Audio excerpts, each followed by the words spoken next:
Good morning, my loves.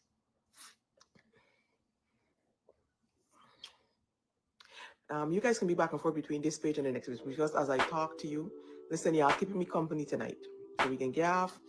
Everybody want to join the live can join the live as stuff comes in. Because I'm on this phone, the phone number that my public phone number is not, I'm not going to be able to see your messages. I'm just going to probably be able to see messages that pop up to the top, but I'm not going to be able to answer you. But if you were trying to get a message or anything to me, message me on the Melly Mail page. I have that phone in my hand.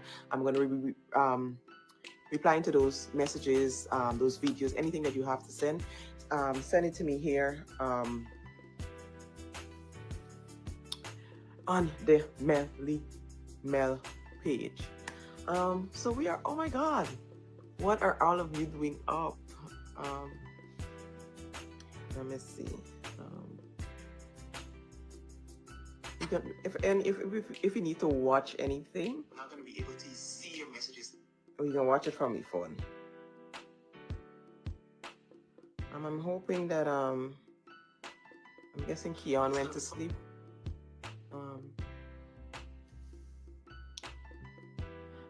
Adriana Young, I think you're from Region 3. I have a feeling that it's going to be, I honestly have a feeling that I think the P.P.P is going to win Region 3. Those are, oh my God, I was just saying I wonder if Keon is up, and he is up.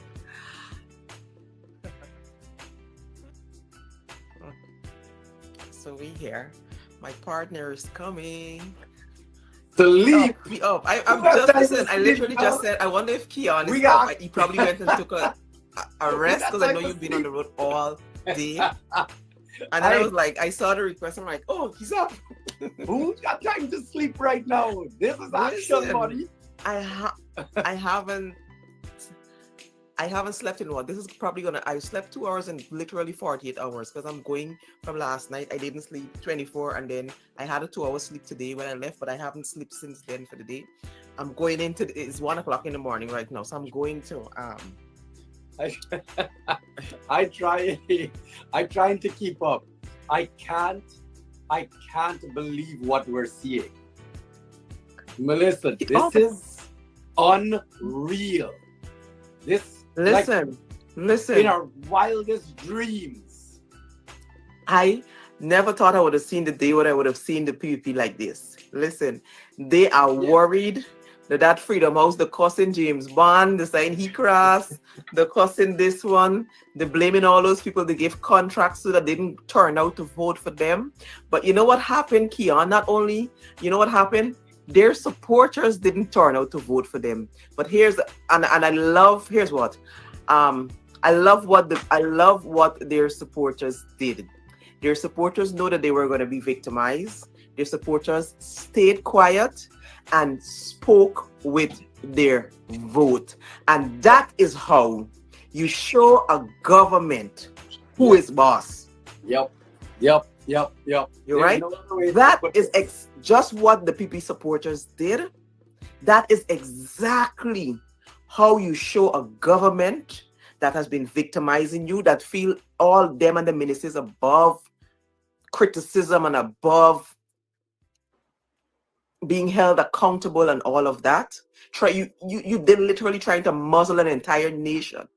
Yep. That is how you hold your party accountable. Because what they did, and I must say this, what the P.P. supporters did, what they did was, and listen, Keon, and I don't know how long you've been following. I don't know how long you've been following me, but I've been saying for the last 2 years, I've been saying on my page, I said, don't worry what the P.P. is saying.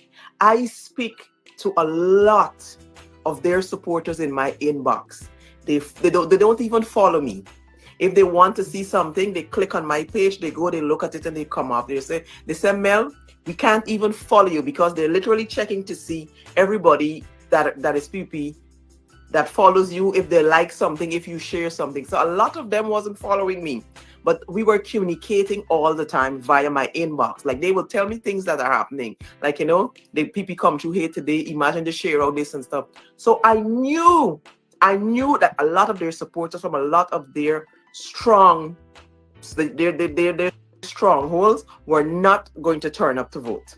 I knew that. I knew that they were not going to turn the vote. And you know, when I keep saying, and I remember having this conversation with Odessa and Chanel from Wayne and Chanel from A.P.N.U. I even had this conversation with Simona Brooms and Amanza. And when I keep telling them, I keep saying no.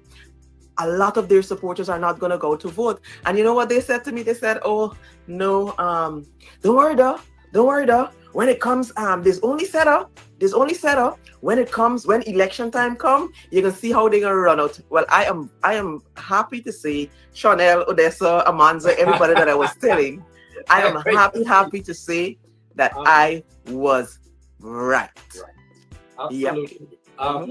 So the first thing that we need to take into consideration is something we had mentioned earlier, and that is the fact that a low voter turnout in politics in any country in the world signifies the citizens' unhappiness with the current government, with the incumbent. Disgruntled. Yeah, they're disgruntled. If they were happy, if everybody thought that things were going great, people would come out and vote for them. All right? People would be encouraged to get out there. So low voter turnout always signifies that people are not happy. You notice the P.P.P. Propagandists and so are very mellow and toned on Facebook tonight. Oh my God! Landslide don't exist no more. They done the word God. They don't hear the word no more. Oh my God! I kept CRITIC. See. Cornel Jones. I watching all of them. Even Jaguio press conference when it looks like the winner got a few seats. Yes, it looks like they made some inroads. A few seats. He watching the same results we watching. Here. So the second thing, and I think this is the most important, Mel, and this is where you and I think, come into play in this dynamic. In 2020, when you were with TCI and I was with A.P.N.U, we did not use social media the way it was used we were supposed to. Right? We hammered them. And it only was 4, 5, 6 of us maximum that stood our ground this election, and every day came out here. You've been doing it for months. I know. Here, I can say something now because we know we have our mutual connections, and I know you weren't happy that I was on CRITIC's page. No, oh my God! I know you weren't happy about it, but let me tell you, I had to use the platform, and the truth is, all of his viewers are P.P.P. And I can tell you right now, if the results continue to come in the way they're coming in, I will be proud. I will think that decision worked because I spoke to them mainly for the past 4 years. And you know what, Keon? That was, let me say this. I didn't like the fact that you were on his platform, but you know, I didn't think that he was going to allow you so long to stay on the platform. I was surprised that he actually allowed you to stay so long on the platform. And I would watch you, but not on his program. Like when you started doing videos on your page and so, I would share and I would watch. But I wasn't sharing anything from his while you were on his platform. But if now that you say exactly what is it that you were doing, I understand because you were there and you were talking to their supporters, because their supporters, the PP supporters are the one that actually sit there every morning and every night and watch him. And there's a big disconnect in this country between Afro-Guyanese and Indo-Guyanese. I will say it like it is. Honestly, they live in different worlds. They don't. Because you know what? Because the two main political party wants it like that. And they want it to stay like that. They want to continuously divide us. If you ask... Hi guys, good morning, good night. Good morning. Yeah. I just get something to say, right? I think they should give somebody else a chance. Don't matter what other party, but give somebody else a chance. Well, you understand? Good message, but we're about 6 hours a little late. So hopefully it worked already, though. Hopefully it happened. Yeah, they need to give somebody else a chance, man. Come on. Let's be real. That's all I want to say. We hope so. All right, thank you very much. Mel, so the truth is, what I've realized, being who I am in Guyana and being involved politically and trying to be as independent as I am and speaking out against both sides, you know, both sides understood that I was not with the other side. And let me tell you what I've learned about Guyanese people. They believe, all of us believe that we are so connected and we have lots of friends and we talk to so many different people and we know what's going on in Guyana because I got enough people I deal with. Now I was getting so annoyed earlier today because I mean now is not the time to be messaging me saying hi, who in front, like I'm one person. How are you? Oh, can you create a tally so that we can, like, what?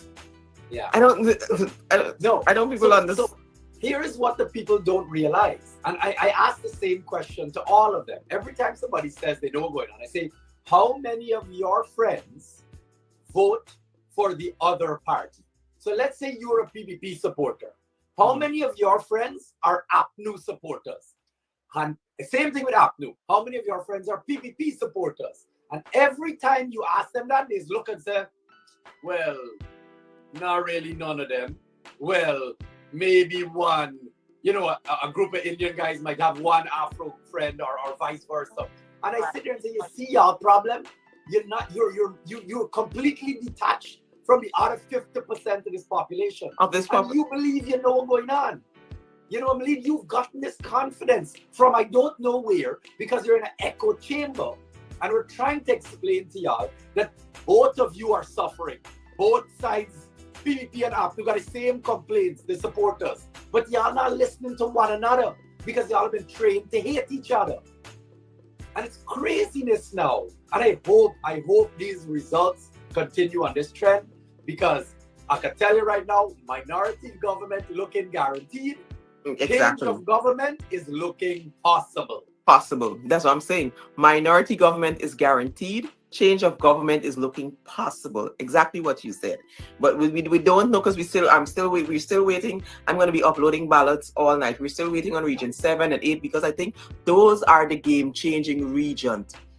9, 7, 8 because I think people really want.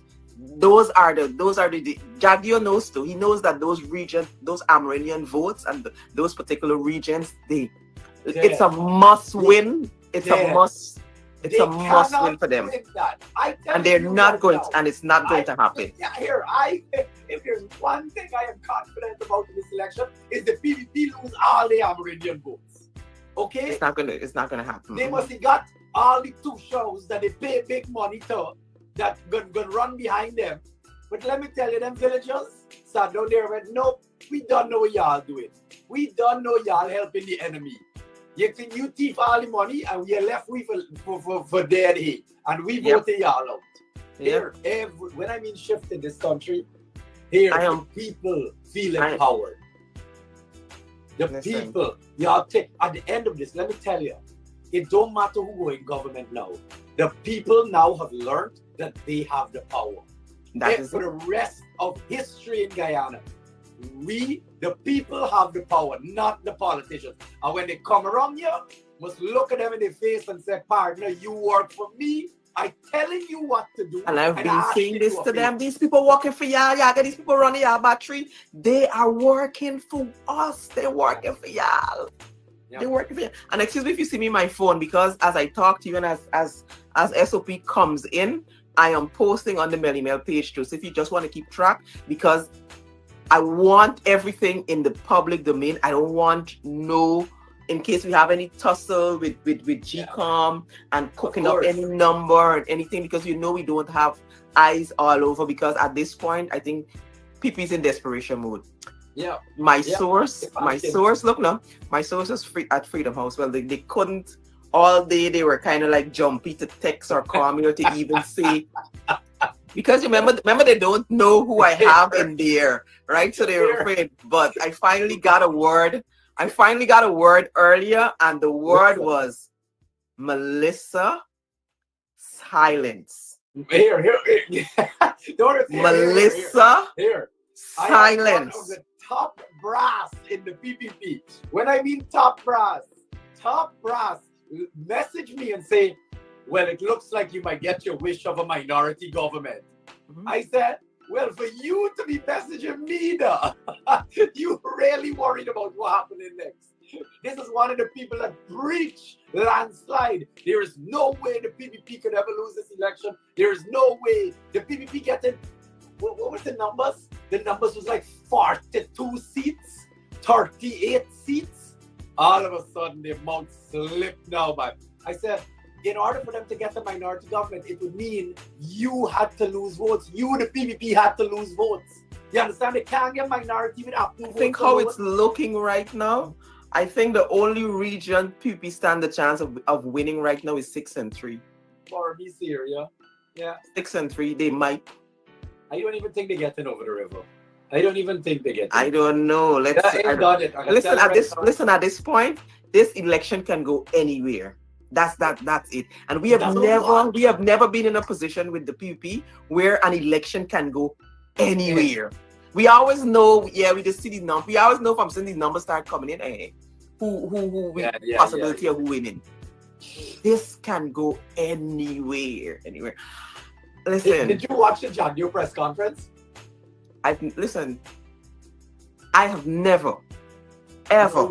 No, but I'm just saying, I have never watched any of Jaguio press conference, not one. Oh man, you gotta watch them. Here. It's listen, I promise you, Jaguio and the P.P.P to study me more than I study them. That's true, actually. Fair enough, he's calling him study. But they to study me. Listen, these people talk about me more than they talk about the opposition. I'm more of a martyr to them than anybody. Well, here, let me tell you right now. They learned that we, the activists in the middle that haven't taken sides, let me tell you, the people clearly listening, right? Let me tell you, because the thousands of people that would tune into every time we do a video, the 100,000 people that would watch every video, whether it be TikTok, Instagram, Facebook, connected together. Let me tell you, clearly the people have listened to us. They have been listening. Because if they were listening to the opposition, they would have voted A.P.N.U. If they were listening to the government, they would have voted P.P.P. The fact that they voted win for our Guyana or any other party in the middle, it means they're listening to us. All right? And I'm telling the next government that, whoever it is, here, we holding y'all just as accountable. Okay? This is not no we done play here. The fact of the matter is we love that the people have listened, and this empowers us to make sure we hold it. Any government with the power more accountable. Okay? And win. I'm telling y'all right now, even if you get this minority, if you don't get government, we can't talk now. I'm on a live. I thought something is happening, make you calling me. Like Mark, by the way, if I see it watching just now, Mark, if you request to come on, I'd like to hear what's going on. With that, be quick. Let me see what the address. Yeah. Anybody from within WIN that wants to come on, or P.P.P. There's the race there, y'all. Please come on and talk to us. I'd love to hear what y'all think going on. I'd love to hear y'all, inside information. But back to. I guess I talked to y'all. She got that. Guys, at this point in time, we are getting SOPs coming in left, right, and center. GCOM is posting left, right, and center. And this was weird. This was which location? Let me know. This is at Eccles Nursery School. So y'all were taking the ballot boxes from Eccles to Diamond. Mm-hmm. Mm-hmm. Mm-hmm. Did you guys see who were in the car? Who was in the car? So y'all drive into the police station. What? Providence Police Station. All right, thanks for that. Mm-hmm. I'll call you back. Mm-hmm. Somebody following them. So those are agents that work from Eccles Nursery School, and they're saying, listen, guys, talk. So I was made to understand Keon from a source. I get my little birdies all over. That little birdies, you got whole life. You got a couple of them. You got pterodactyls and eagles and stuff.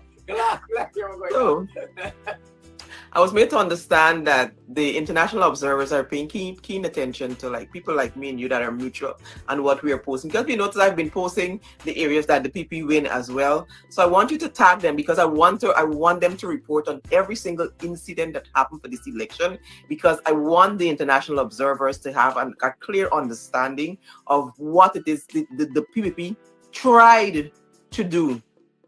Right? I think what the PPP put me through leading up to this election was worse, or was 10 times, 100 times worse than what the A.P.N.U did in 2020. No, right? So they're saying to disenfranchise and rape. There's no question about it. They're saying that they were transporting ballot box from Eccles Nursery to Diamond for that. That's the main area, the main counting, the center stage for them to count. And out of nowhere, this black car started following them. So they said after the car started following them, they drive into the Providence police station. On driving into the Providence police station, they explained to the police, like, you know, we're moving with ballot box, we're driving, and this black car started following us. Can you escort us to Diamond because we are afraid? They said all they see the black car winding, and they saw two Indian person in the car, but they couldn't make out their face to say who it was. They said they can't say who it was from, but she was complaining and said that, you know, the police at Providence police station literally said to them that they don't have police to escort them to Diamond. But hold on, how are all of these ballot boxes not escorted? Why are these ballot boxes, and I spoke about this a couple of days ago, why with the amount of money that GCOM that was allotted to GCOM, billions with a B. Billions. Why are these PO left with the responsibility of taking these ballot boxes, knowing how the PP is behaving right now? They are in desperation mode. Don't be surprised if you wake up tomorrow here to stop some car run with ballot box and them thing. Yeah, or accident happen again. Or accident happen. Road or some shit like or that. no, or don't be surprised if tomorrow fire start. Well, here we call it blackout, by the way. You know, we call it blackout. I see when it happened. They said, you see, same thing Melly was saying. This craziness. Anyway, don't let me. The results coming in. We watching what's going on. So another one of my listen. You know what I love? I love that me and those people that have been giving me information for the last 4 years. We were constantly in communication. So one of my sources said, Melly, I going to bed. I'm doing like the white mouth house sleep. First time in my life, PP quiet on the election night. Not a word from Ali. That's it. I told you. So sorry, I asked if you watched the Jaguio press conference. So I had somebody over, I had a friend over just now, right? And we sitting down and I brought up the Jaguio press conference. And all the person look over to me and says, that's not somebody who is confident or happy about what's happening. His whole body language is drawn down, pulled down. He said, well, yes, and this is what's happening. And it seems Win has gotten a few. You could hear. They feeling it right now because I even CRITIC. I was watching CRITIC just now. I was watching all of them. CRITIC standing up there. Well, yeah, seems like Win is going to go into Parliament. Okay. Good evening, Melly. Hi, Novella. Good evening. Good evening. This is I didn't see any of ALP people on my live leading up to the election yesterday or the day before. We had Forward Guyana. We had from Win. We had from who else we had? We didn't have anybody from A.F.C either. Oh, and my apologies. I'm wearing my bonnet tonight, so I didn't want to come and not represent your show well. So pardon. That is okay. Pardon my my audio instead of video. That's okay. Pleasant joining you all tonight. This is the most significant and a red letter day for Guyana, and I'm very happy that every Guyanese is very engaged and involved. There's one thing that you mentioned, and you guys were talking about regarding the voter turnout. And for me, I think my own observation is that there is a tremendous level of voter apathy. And as you stated, both of you stated so correctly, for those PPP voters, they probably felt truly victimized that going out there it would have sent a message. It would send a message to say that they are in support of what the current government is doing. And so staying home was the best way and the most resounding way of communicating their dissatisfaction. And you could not have said that any better. But there's a curious question I have for both of you. And that is, do you think the dynamics of all of the other parties that formed is making a difference in this dispensation of this current elections? Because remember in 2020 it was just the major parties, and then there were some of the other smaller ones. And I would imagine that there were lots of lessons learned from 2020. Do you think that the current dispensation of the parties that is involved is making a difference of what we're seeing vis-a-vis the results tonight? Listen, definitely. And Novella, I know that you were working close with Simona Brooms, and so I want to say congratulations to you and Simona Brooms and everybody else that took a leap of faith and stepped out, Amanda, all these small party, and just stepped out and went on the campaign trail and do what they needed to do. And I've been saying from the starting of these elections that I really, if no other, Novella, you know how I feel about Simona Brooms. Yeah. And if nobody else I want to see in Parliament is Simona Brooms and Amanzo. Those are two women that actually fight for us. Like how you, you guys say like I fight for the country and I fight for y'all, but because I have a huge platform and I have a big platform, but those are two people that genuinely want to see better for Guyana, for the citizens of Guyana, and genuine people like that deserve an opportunity to serve. And I'm really hoping that whichever party gets in, use them in whatever way they possibly can. That is one thing for sure I would be advocating for. Melly, you know, you're correct. And what I can say is that we cannot miss the moment, especially at this time, to recognize representation in politics in Guyana. To actually have diversity of thoughts, diversity of gender, it is significant. It cannot be, and especially given what we've seen by the government and like the money, the resources, and for these women to come together and say, I want to be able to represent my country, or I want to take a stand, that should not be something that should be taken lightly. I think it's an example for young people. It is an example, especially for women in Guyana, to be able to, and so we can't gloss over this moment. It's more than just the elections. It is also what the infrastructure that each of those individual parties have done to even have representation on the ballot. So kudos, I would say, to both Amanda as well as to Simona for standing up and standing firm and being able to bring representation of women in Guyana. It's a new dispensation of politics, and it's no longer going to be the same. It's not business as usual, because we understand that, Guyana has always been a very heavily genderized, male-dominated, representation of politics, and to be able to have women on the ballot this time and a serious attention. I'm looking at the polls that was coming in. It may not be what we wanted, but the representation is there, and I'm so proud. Sorry about that. I'm going as information, Novella, I'm listening to you, but as information coming, I'm just thinking, sorry, that was a video that I didn't know that I touched and it was thingy. But yeah, Novella, like what you were saying, yes, I'm really happy. I want to say, I mentioned Amanda and I mentioned Simona Brooms, but Odessa. Yes. Odessa. Listen.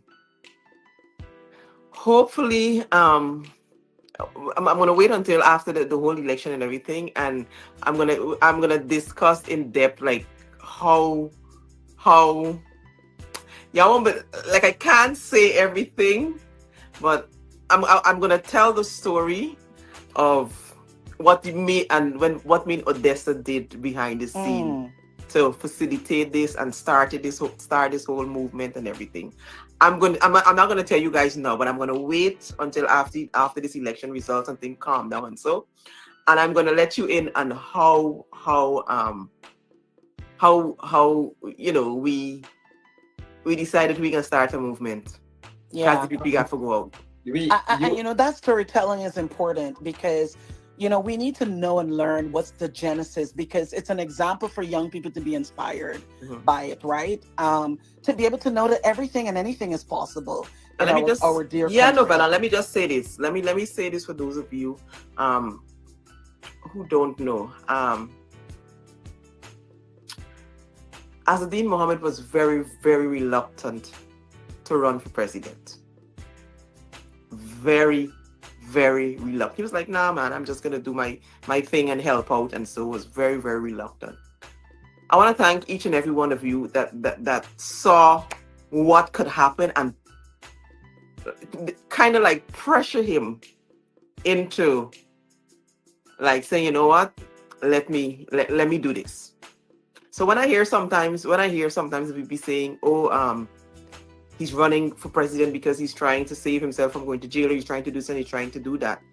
I know firsthand that he never wanted to run for president. That was never his intention. He just wanted to do his charity work and do his thing without being bothered by the P.P.P. Yeah. I want to make a comment here about this, about, you know, the other parties and the smaller parties and who is involved and how they've impacted this election.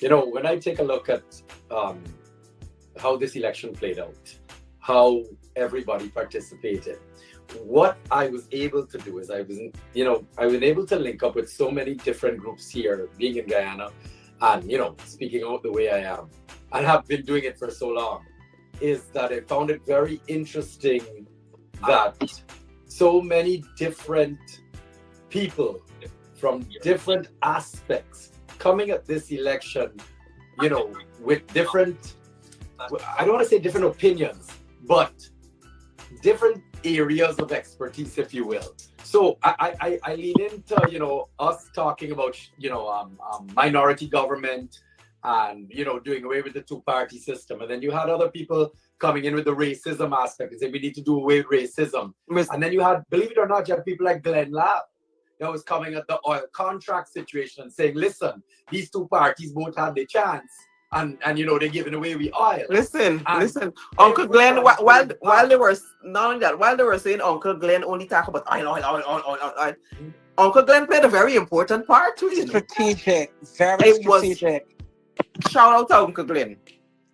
Targeted and strategic, because sometimes less needs to be more.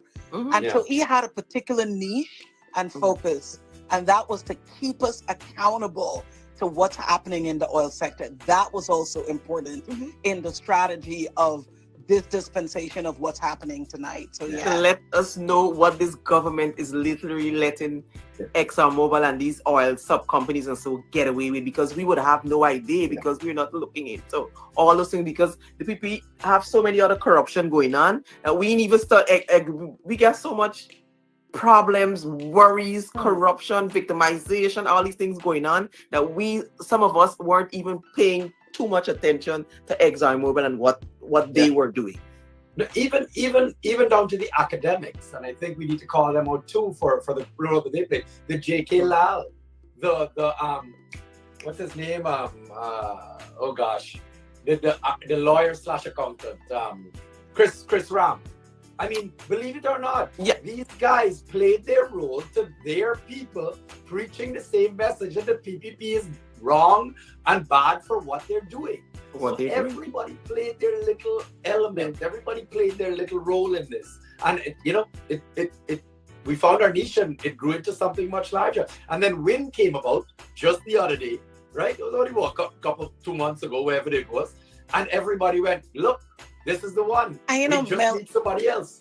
You know, it's a fascinating thing. I was, tonight as I was looking at the polls coming in,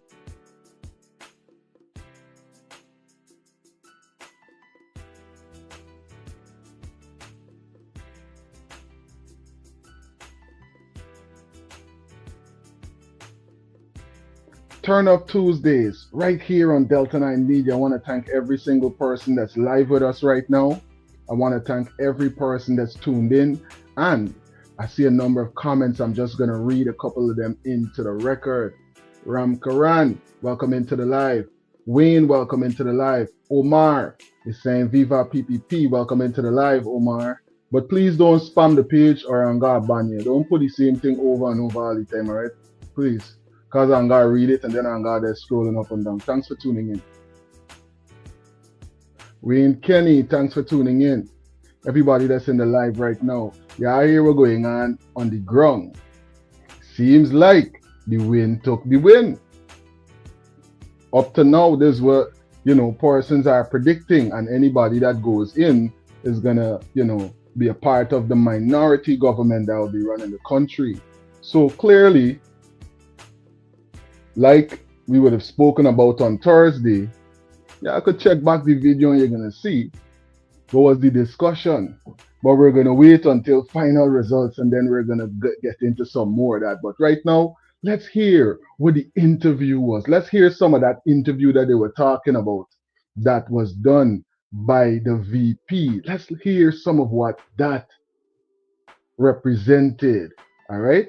And then we're going to get into this high-speed chase with this ballot box and all kind of stuff. Yeah, I know about this high-speed chase in the night with this last ballot box that wasn't escorted and all of that. We got to jump into the toe. So thanks for tuning in. If you can take a couple seconds and thumbs up the live yet, thumbs up the live, buddy. Send it out. Let everybody know that Delta 9 Media is live and it's Turn Up Tuesdays right over here. Let's hear what the VP had to say in this interview. In little dribbles from different parts of the country.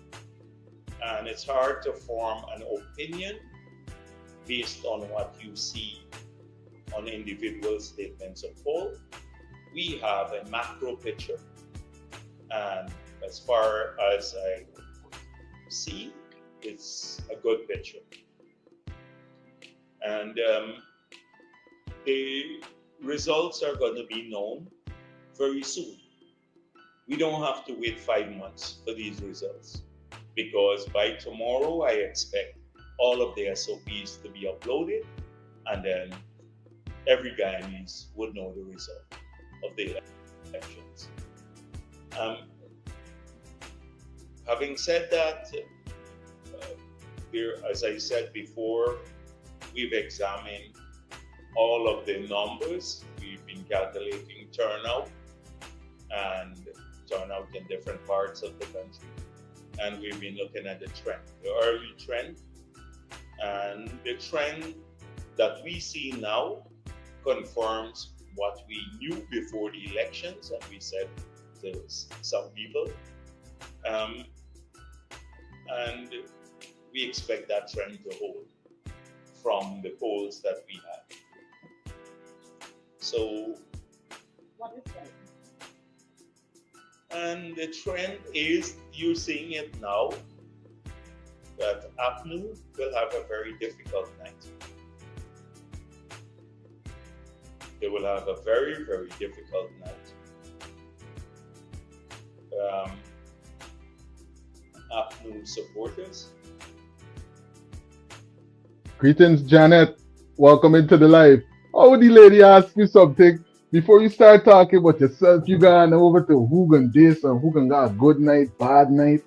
I know it's a situation where there's a lot of diversion going on, but let me hear some more of what's taking place right here. The traditional supporters are going to go 3 ways. So the P.P.P to win, and some will remain with that. And that party will have some serious introspection to do. I believe, and I said this on the campaign trail, and I said this right at the press conference, that they made a serious miscalculation.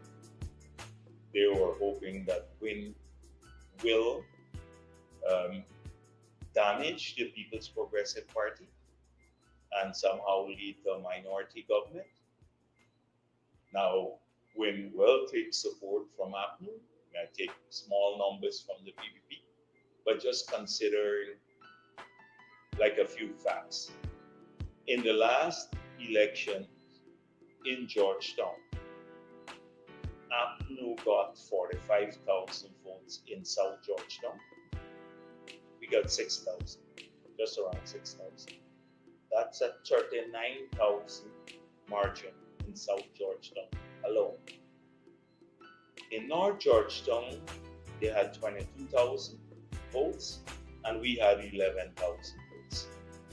That's an 11,000 margin in North Georgetown. Combined, that's a 50,000 margin in Georgetown that we had to overcome with surplus votes from other regions and East Coast, because East Bank was very close, about 3,000 difference. We had to overcome that. They will never end tonight with that big margin of 50,000 votes more than the P.P.P in the city. That's what I mean when you talk about macro issues. So a lot of people get carried away with, what they see on an individual SOP, Caramel or wherever, and it is that sort of consideration when you look at it from here. So based on the turnout that we have seen and the split in their votes, as I said before, two-way split in their votes in Georgetown. Yes, go ahead, Dennis. Go ahead. Are your figures showing low vote turnout all over? There is a lower voter turnout than in 2020, but it's worse in some areas. And like the city is one of those. What's your view? Why do you think a significant amount of people stayed away from the A.P.N.U base? Is, I think, many may not want it openly to support the P.P.P, but they were not going to risk a change in government because there was no good alternative to the P.P.P. And others may just, have opted out of the process because A.P.N.U did not do enough work, in my view, in the city. And so those could be just two considerations. So these are just some.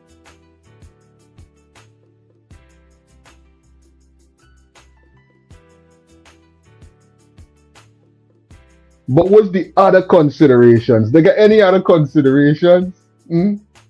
Could it possibly be that a lot of the supporters that would have came out and support the P.P.P as well might have stayed away because they don't support what you guys are dealing with right now? Just like, you just mentioned. There's a lot of things to consider.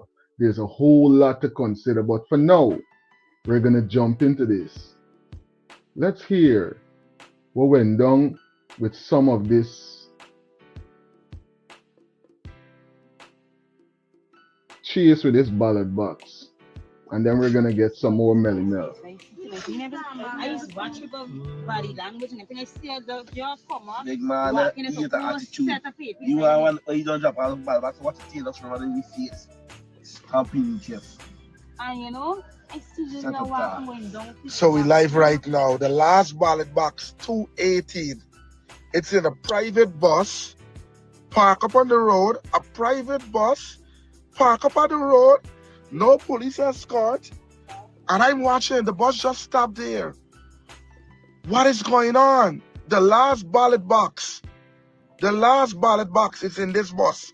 Park up on the road. There's no police here. No police here. And the bus is parked up, and we here. I'm watching the bus. The driver of the bus have an attitude. This is the ballot box. We win that 200 and P.P.P. that 11. Oh my God. So the one this fucking one. This box, this The box, this one. this box is trouble. So this is the ballot box. The last ballot box is right here. You guys can see in front of me. It's going to come out with police escort. It's gonna come out. Wait, Now it's that parked up. 200, We at the side of a API use road. 101. We at the side of a road with the ballot box. They're inside there. So give me on a 4 corner. On the 4 corner. 2:19 in the morning. 2:19 in the morning. We are 2:19 in the morning. Don't take no alarm flag. Slackness. You could go video the boss and everything in a me. 2:19. 2:19 in the morning. 2:19 in the morning. The same box what I was waiting for all of these hours. Look, it parked by the side of the road. Look. At the side of the road, look. It parked by the side of the road. God knows, waiting for what? Very jittery. Yeah. God knows for what. It parked by the side of the road. The side of the road it parked up. God knows what. There's no police here. What would the police done? Look. What is done? And this bus, look the bus driving, look. Look, it's driving. It's driving now, look. And the bus is driving now, look. Look, it's driving, look. The bus is gonna come out just. Look, it's driving. Yeah, I got a ball back for me. Look, the bus is driving. So I'm following the bus right now. I'm following the bus. There's no escort. There is no escort. No escort. Look.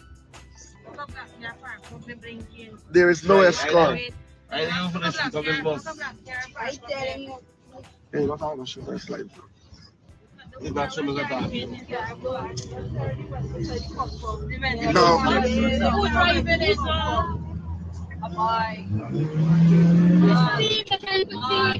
Yeah, they try to thief the ballot box. They try to thief the ballot box. They try to thief the ballot box. Look, he's driving fast. Now the bus is driving fast. The bus or the shop. Turn the camera. The bus is driving fast.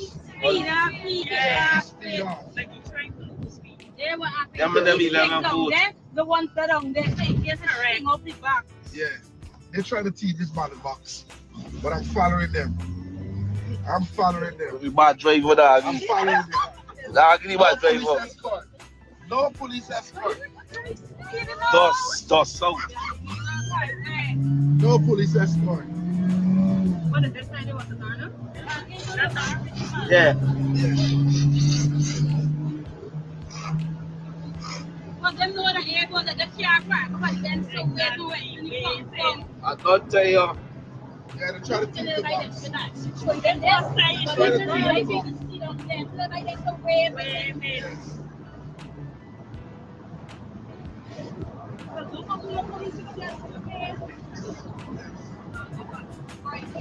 I thought they're trying to show where we're getting more votes. There were the 11 votes. Yes. Win. There's no police escort. Win get 200 something votes and the one that vote for Win. Nah, give the bad drivers here.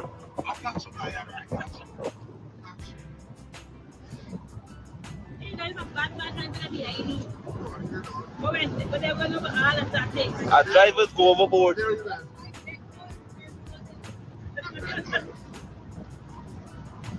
Shake up the water. Shake it. Shake it. Yeah, shake the wallet box out. That's how much speed behind it. He get paid for crash the. If shooting about the police trucks, There is no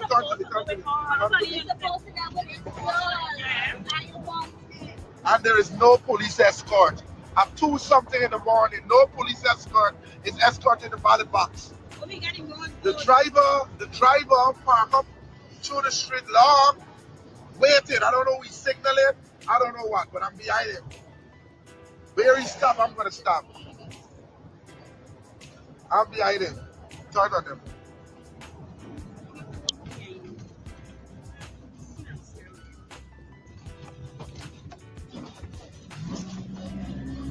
You know he's fucking able. Yeah, you know you able. Wicked. So long. And I using a Granger bus.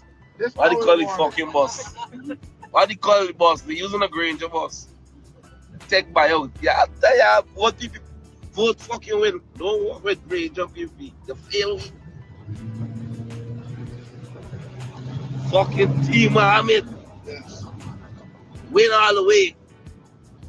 No police escort. No. But she go and call police like a big thing. Police come in. No police escort. I'm following the bus though, don't worry. Right where we going that. Wherever the bus go, we go in. Yeah, this place is Diamond. We're going Diamond. Diamond School. Yes, we gotta go. Nowhere else but there. Here we go, we go in.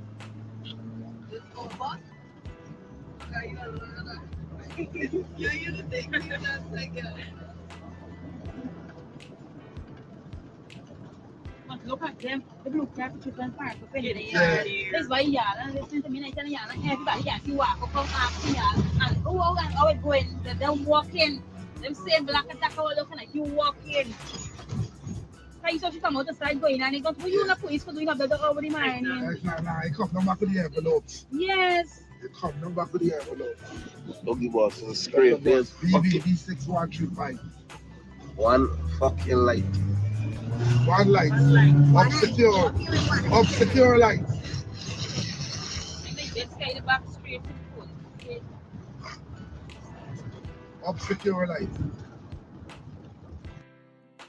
Yeah, Delta 9 family, I see what's going on there. I was watching this thing this morning. I say, hey, should I broadcast this live right now? I said, nah, nobody's not going to be up, but I'm definitely going to come early and let the family see what was going on. Why is there always some level of corruption going on around election time, man? What is he doing the hour the night? Pick up yourself, Jeffrey. What's going on? Welcome into the live. Thanks for tuning in. Right? What are you doing the hour the night?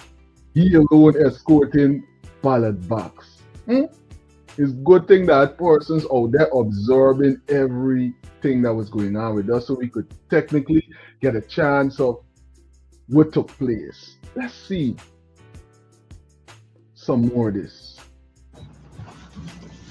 Not leaving it.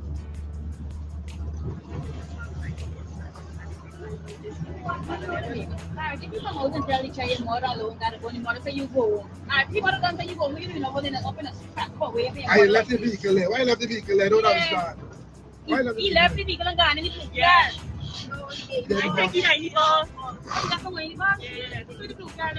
For the police staff, right?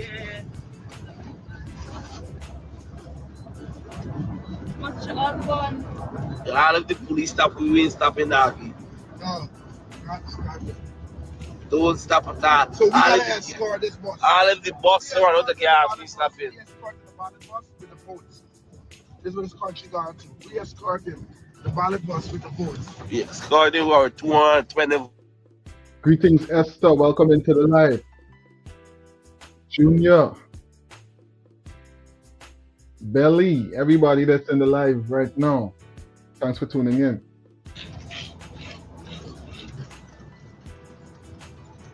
This is a morning to remember.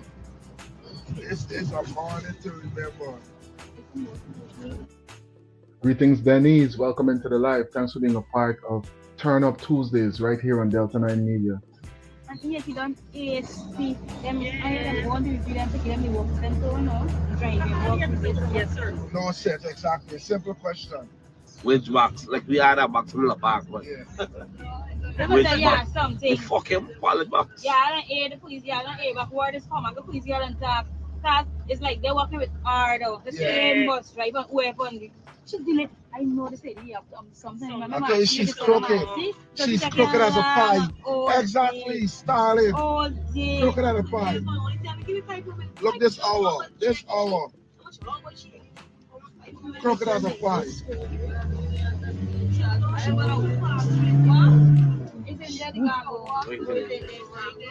What's gonna stop me outside? Crooked as a pie. Look this how we are going in there. Crooked Yeah, as the a pie. last fucking boss. Yeah. Stalling all the time. All these hours. Stalling. All these hours. And driving it straight to destination. Straight to destination. Straight to destination. Rich. What's he driving? Can't call the police. The police is no good. Yeah. What about it? Who's a P.P.P?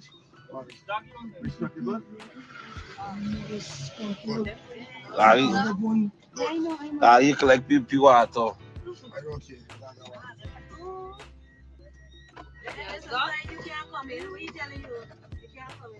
They want to come to the wrong.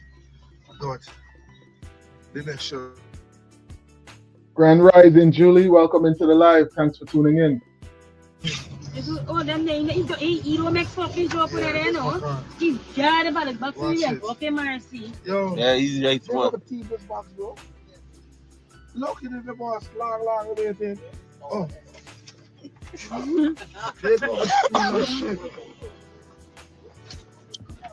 Long. And the papers. Yeah. And the papers. Give a drop. We're going office. Give a drop on the office. So you might well left me Chavez, why not you? He's not going there. Yeah. They're leaving there to watch it. Yes. Look. Pago charge, you know? Before that. Before charger. Inside. The one inside. Because of that. I know. Exactly. This is all you know, right? That Guyana is just a humorous place. Could you imagine? Doggy up late at night making sure they don't steal the ballot boxes. Think about how the headline sound, right? Doggy making sure ballot boxes stay safe. 2 a.m. high-speed chase. I tell you. But you have to see it to believe it. You have to think it's clickbait, right? I tell you, buddy. Guyana, boy. Guyana.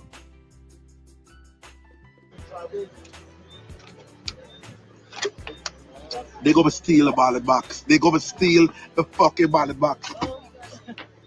They're so crooked. No police escort.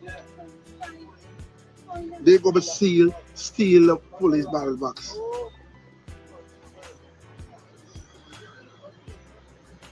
Very well. Work it out, I love it. Grand Rising, Audrey, welcome into the live. Thanks for tuning in. Thanks for tuning in. One of our very insightful moderators. Say it over, sir. Hey, I see you, my brother. You good? You see this last ballot box, they come and steal it, you know, the crooked. I follow it. He park up on the road, lag. A dark spot. I follow the utility. All right, good. Good to go. Once you're on the road, it's good. That's it. Yeah. Yes. Yeah, that part like that, empty. Hello. Yeah, And that part like that. Yeah. Done. All right, good. So let's go with. I beg some already. I tell you. You gotta get things to eat.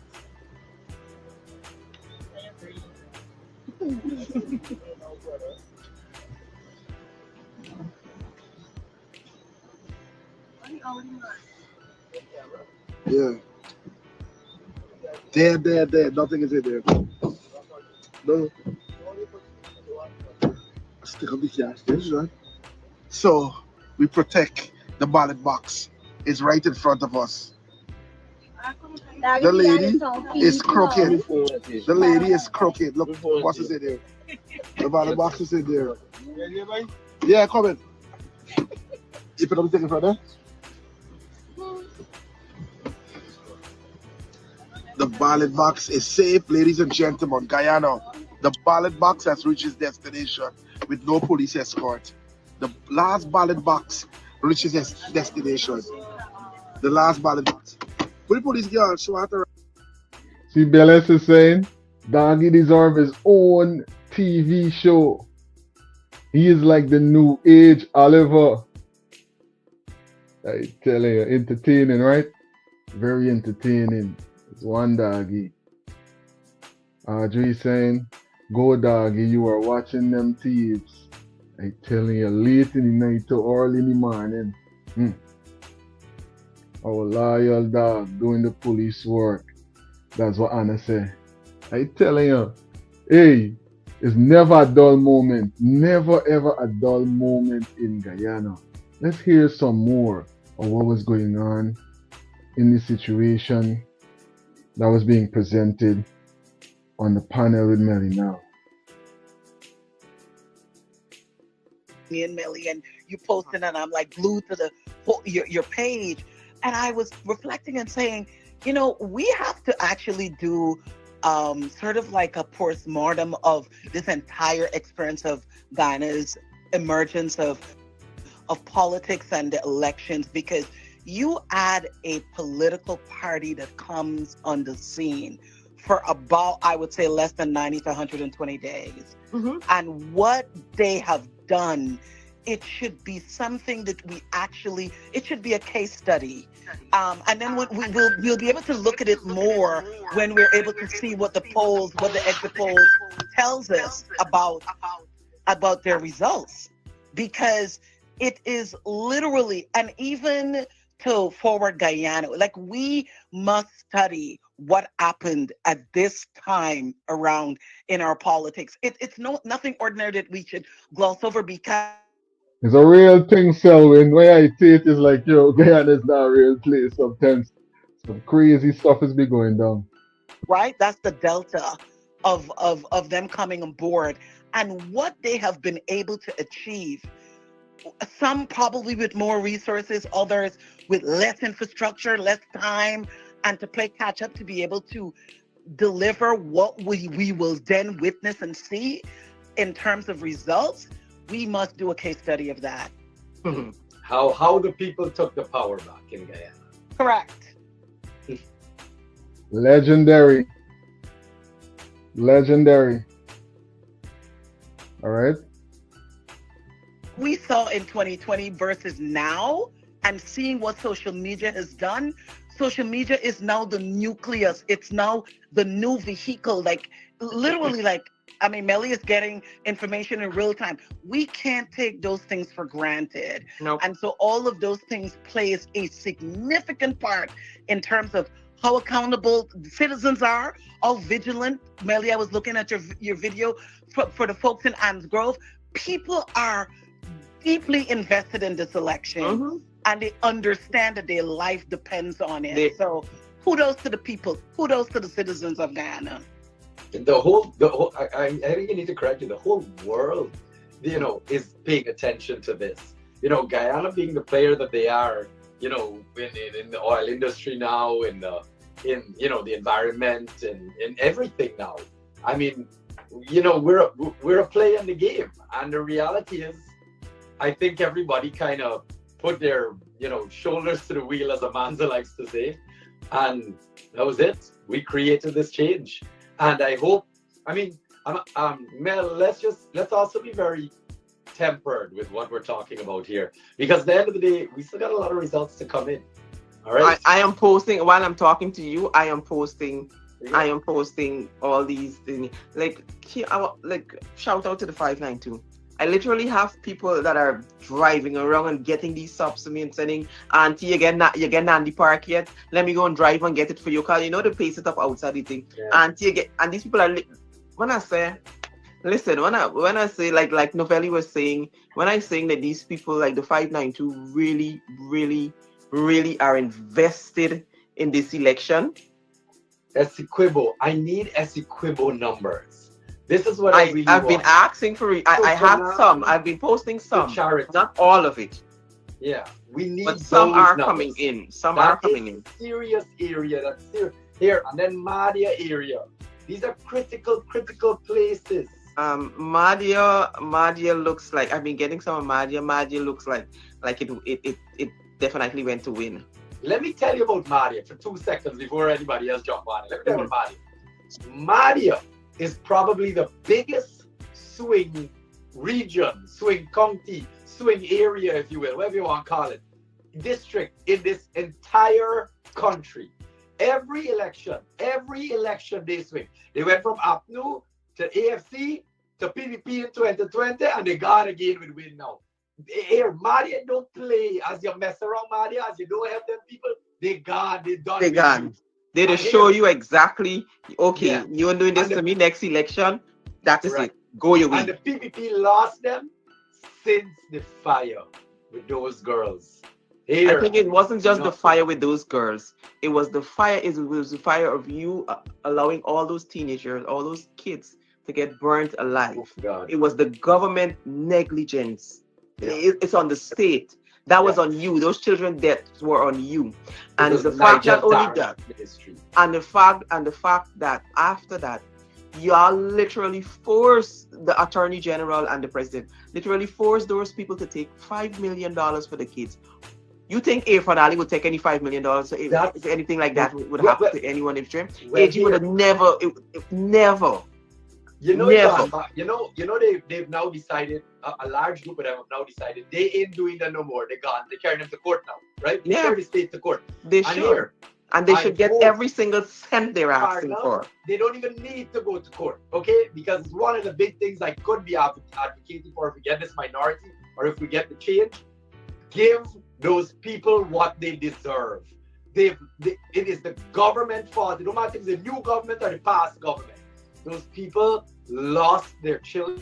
Let's take a look at some more scenes from different GCOM offices during the tabulation overnight.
watching.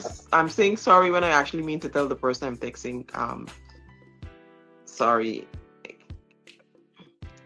Keon is all night. And Yeah. Keon, I think it's my first time meeting you. I've seen you. I saw you today with Amanda. But thank you as well for your contributions and the work that you do. I am a distant observer. I and did watch. tell him, yeah, Yes. I listen. He and Francis and all of them, listen, Yes. we couldn't. Francis, absolutely. Francis was phenomenal this election. Guys, I don't, I'm one of these people that are, I'm very optimistic, but in this case, we still early. We still got a lot of results to come in. Don't get me wrong. Don't celebrate nothing yet. We are not celebrating. We are we're being vigilant right now. And we are reflecting. This is a conversation of reflections of what has led up to this point. This is not celebration, people. This is about really us taking in the moment, because it's going to be a long night and I ain't sleeping.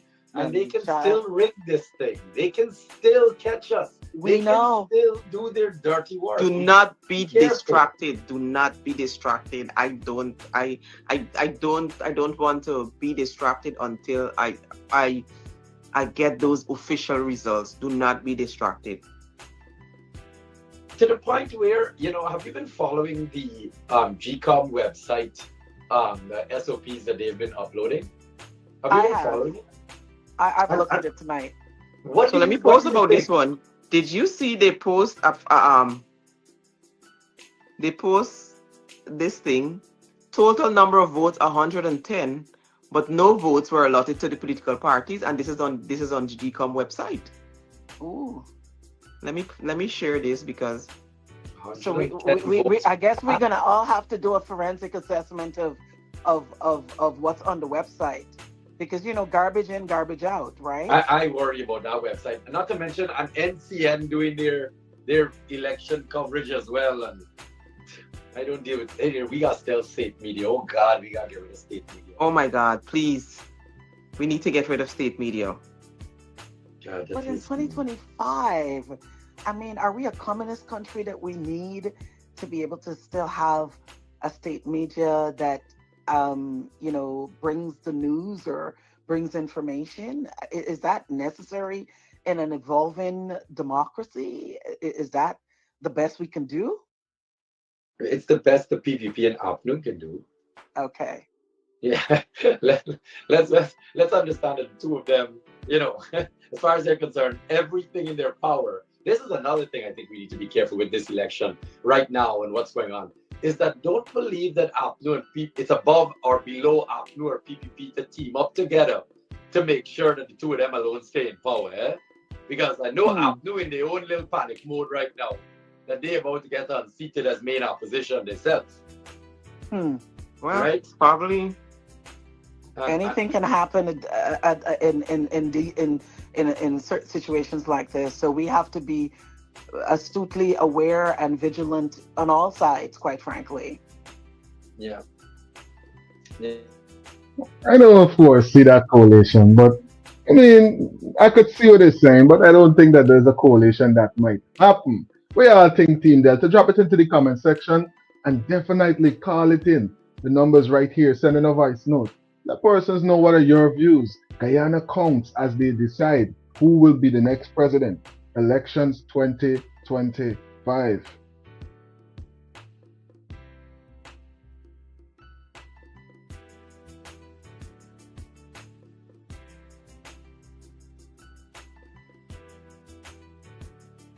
The GCOM website?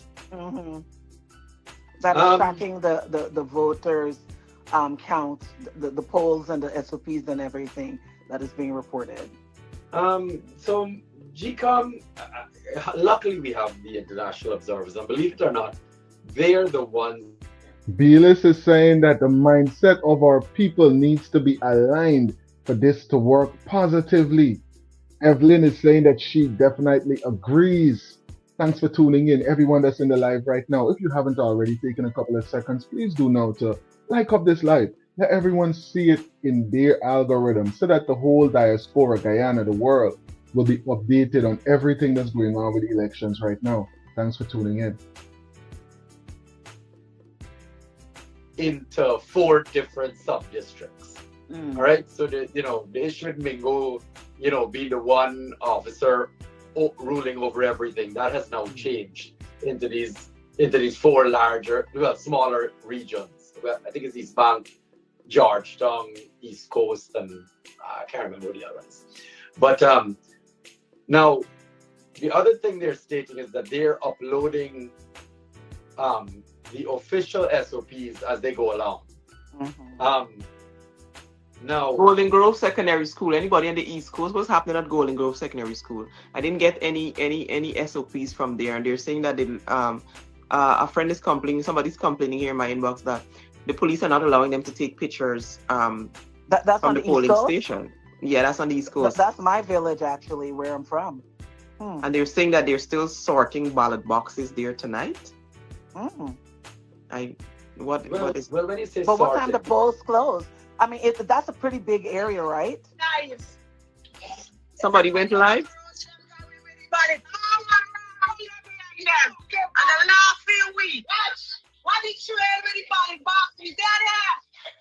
Somebody talk Melly Mel. We want Melly Mel for the line. Y'all, like that for the fucking life, Mel. The fucking life. Look how the government which we gotta get from different sides. We can't keep up with these people about it. What is happening? what is going on there? I think they were following the ballot boxes to get to the main stage, and the persons with the ballot boxes were trying to get rid of them, and they were following.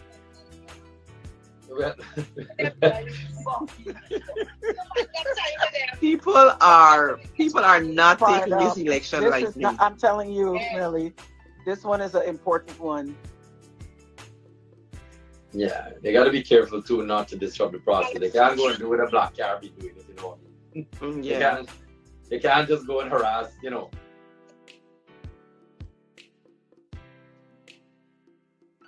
Yeah, but the website now is a very interesting dynamic. It's a new aspect to this as well.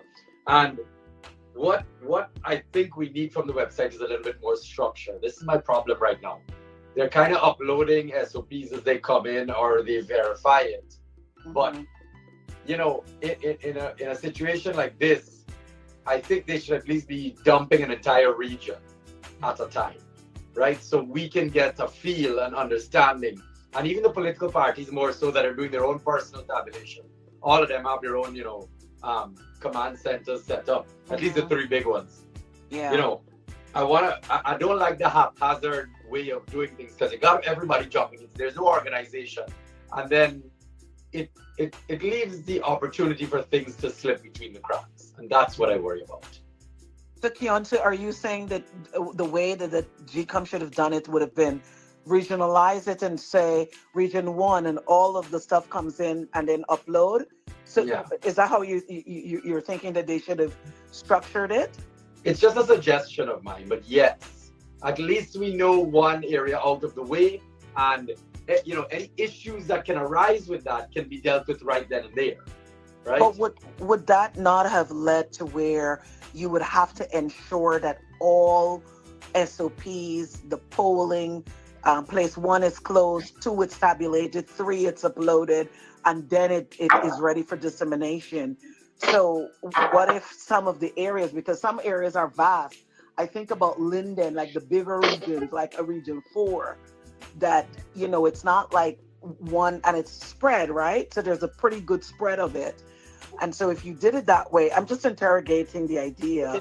I think it sounds like a great idea, but I'm also thinking, how would it have worked if all of the areas within that region would not have been able to tabulate their SOPs and have it uploaded to where the regions can then report out?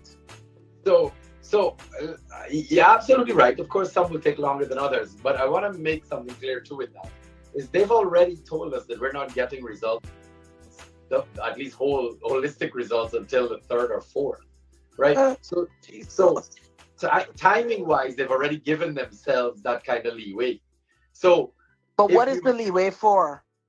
So there's, well, like you said, a large part is the fact that Guyana is vast, and it is quite largely spread out. But what I think they're saying is they're not going to give a final result until that time. But there's also an allocated. Yeah, they shouldn't drag it out for real, right? Jasodra. That's weird that they're taking that long, but that's what they said. But from what it's looking like, you could clearly see Guyana chose to make a whole new type of combination for the government. And it will be very interesting. And if y'all ain't subscribed yet, make sure you subscribe, because right here on Delta 9 Media, we're going to keep you updated with all the developments, right? Everything that's proceeding as it relates to elections 2025. That's why they give themselves that couple days. You know, so my dear brother, listen, my watch, this is my perspective on it, because I think there is such a level of, I mean, you know, a lack of confidence in GCOM itself. And so to me, anything, even what is mediocre at best, is probably better.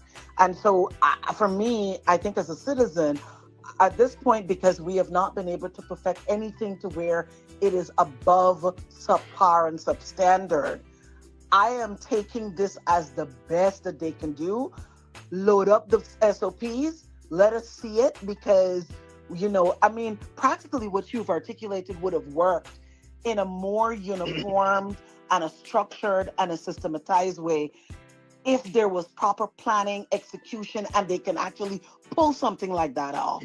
But knowing that our effectiveness is at mediocrity.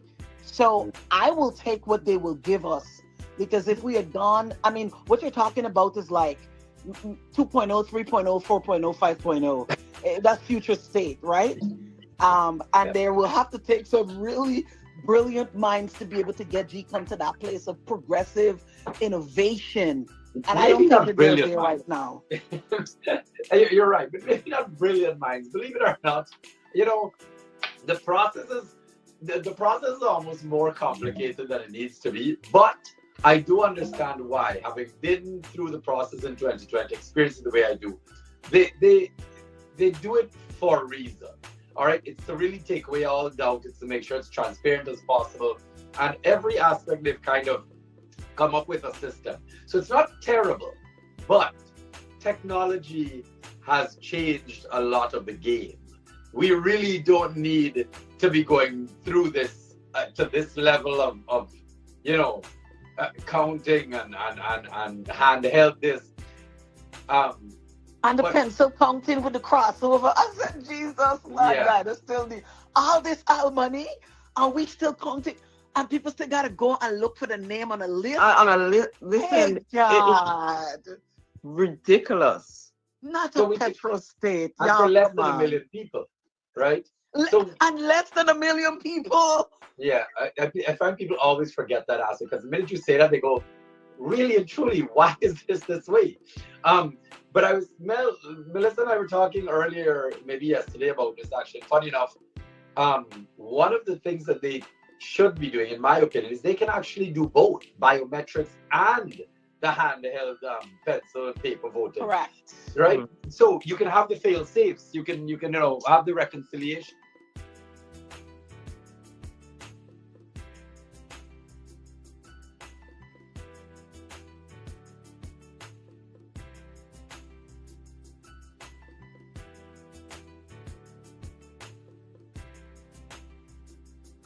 Hey, everybody's talking about the count and the decision that Guyana made.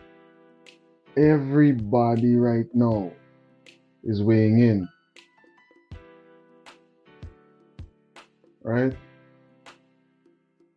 Everybody's giving their views about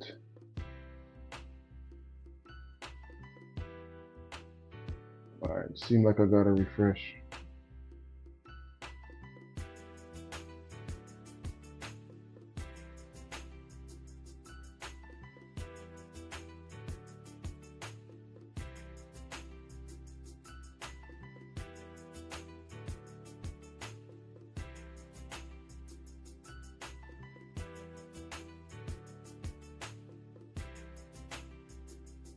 Yeah, everybody talking about it, boy. You can't help but talk about just everything that's going on right now with the elections. We should be paying attention to it all along. If y'all can hear me clearly, I'm back on the live. I'm back up and I'm running. I know that I'm on and connected. Everything is up. Boop, boop, boop, boop, boop. All right, good. Yeah, everybody's talking about it. You can't help but see, what your views are, or just, what I'm saying, analyze everything that would have taken place. And we caught up with some of this right here from our brother Kadaki, Amsterdam. As we know, our brother Kadaki, the Honorable Kadaki, is a member of the A.P.N.U, right? We're hearing from members of the A.P.N.U, and he is a member of the A.P.N.U by way of the W.P.A, right? The party that Mr. Rodney was a part of and would have created as well. Let's hear what our brother Kadaki has to say about what's going on right now with the elections, coming directly from Buxton. Let's hear right here from our brother. It is a pity. It is a pity that a lot of the people who came out in the 11th hour to say support the A.P.N.U and Aubrey Norton didn't do that from the first second. Because it should have been clear to them from the inception is the only choice you have. It's the only option you have to remove the P.P.P from power. And like I keep saying, if it's a frag dress up, embrace your frag until you could do better. But the goal, the aim, the journey was to get the P.P.P out of office. And so all of them who wait until the 11th hour when it seemed to them as though they had no alternative really.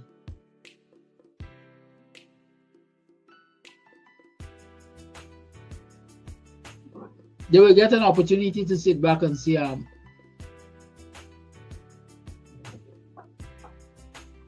because of our egos,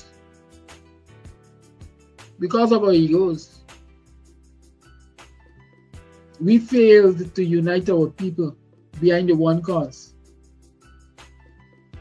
Because of our egos, we can't move this country forward at the rate we think it should be moved forward. Because, again, let me explain this particular comment. Even if when the declarations are made, A.P.N.U is in power, like I would love to see, we would be a minority government. I got no question about that. Anybody gets declared the winner gonna be a minority government. And just as our scheme. So y'all hearing there? Anybody declared would be in minority. Big up yourself, Mark. Thanks for tuning in. What's going on for your side, brother? What's going on your side of the world? B-List, dropping some insightful comments. We should be independent of outside sources, but we can learn from what works well from successful nations. Voting process and make it our own. I'm telling you, that's something that we definitely could adopt so that this process could be completed much faster, right? Who win? Well, they're still waiting for that official declaration, Mark. We're still waiting for that official declaration. But as we just heard from our brother, the Honorable Mr. Kadaki, whoever wins apparently would be sitting as a minority government. And that definitely would bring a number of significant changes to the present arrangement, right? A number of significant changes to the present arrangement. Definitely it's going to make for very interesting debates come February for budget, right? Ego is the enemy. Yeah. Telling you, sometimes you just got to learn how to do shadow work and use that energy that we call the ego to our advantages, right?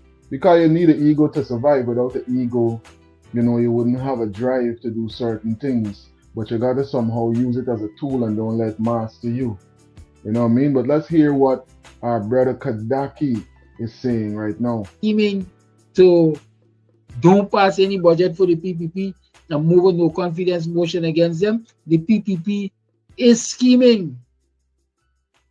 We have seen them do it in the past, even with a budget. Right?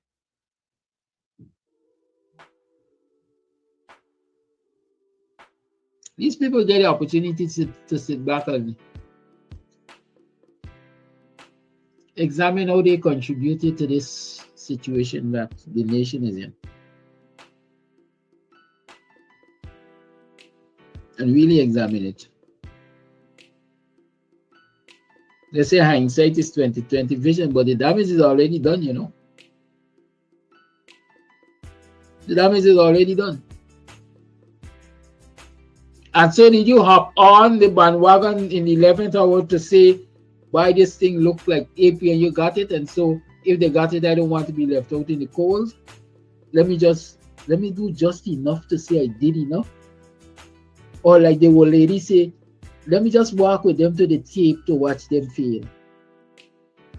What really were the intentions in these last minute endorsements? And if we were to do this all over again, will your positions be the same? Listen, like I said, I had the opportunity to see a tidbit here, a tidbit there in terms of results. I don't see Forward Guyana for the 2, 3, or 4 results that I saw them featured in.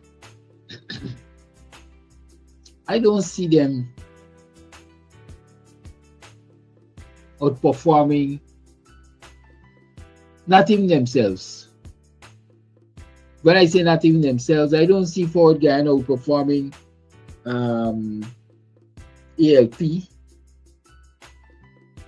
What's the other one? ALP is Assembly for Liberty and Prosperity. You know, these booms.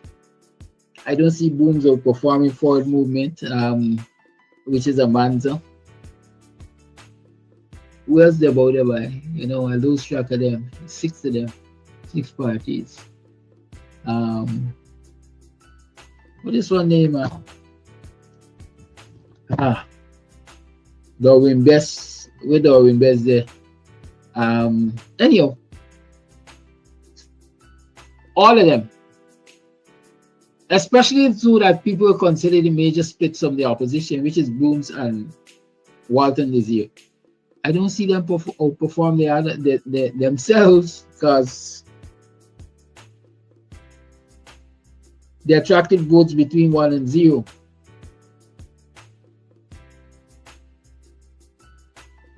And they definitely didn't outperform the grouping that they came from.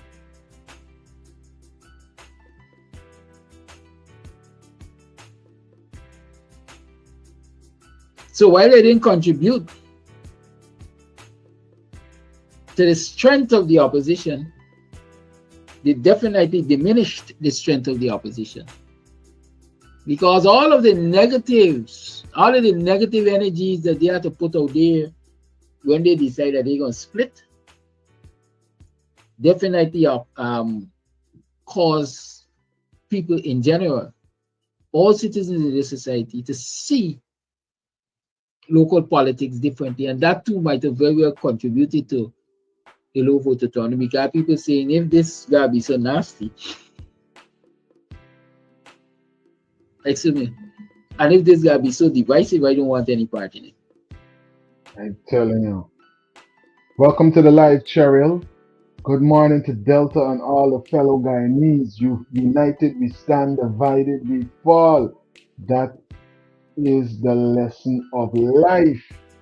Thanks for tuning in, Cheryl. Very insightful commentary. You see, this is why it's got big up, and that's why I really like the Delta 9 commenters, right? The persons that call in, the persons that drop these insightful comments in the comment section.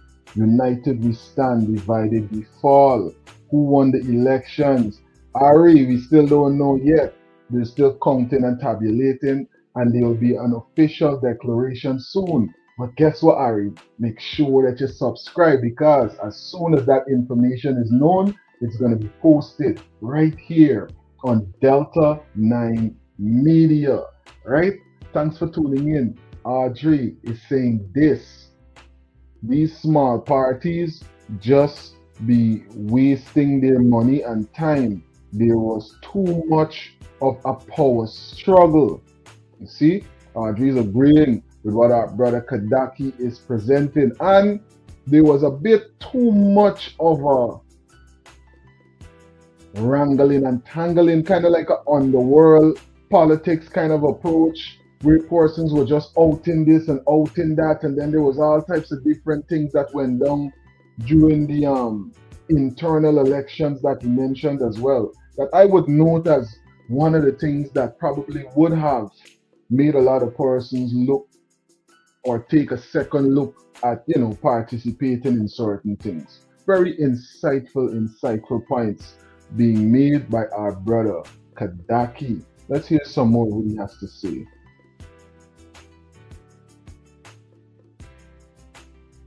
So yeah, all you have to sit back and ask yourself, what are your contributions to moving this country forward? Moving forward in Guyana.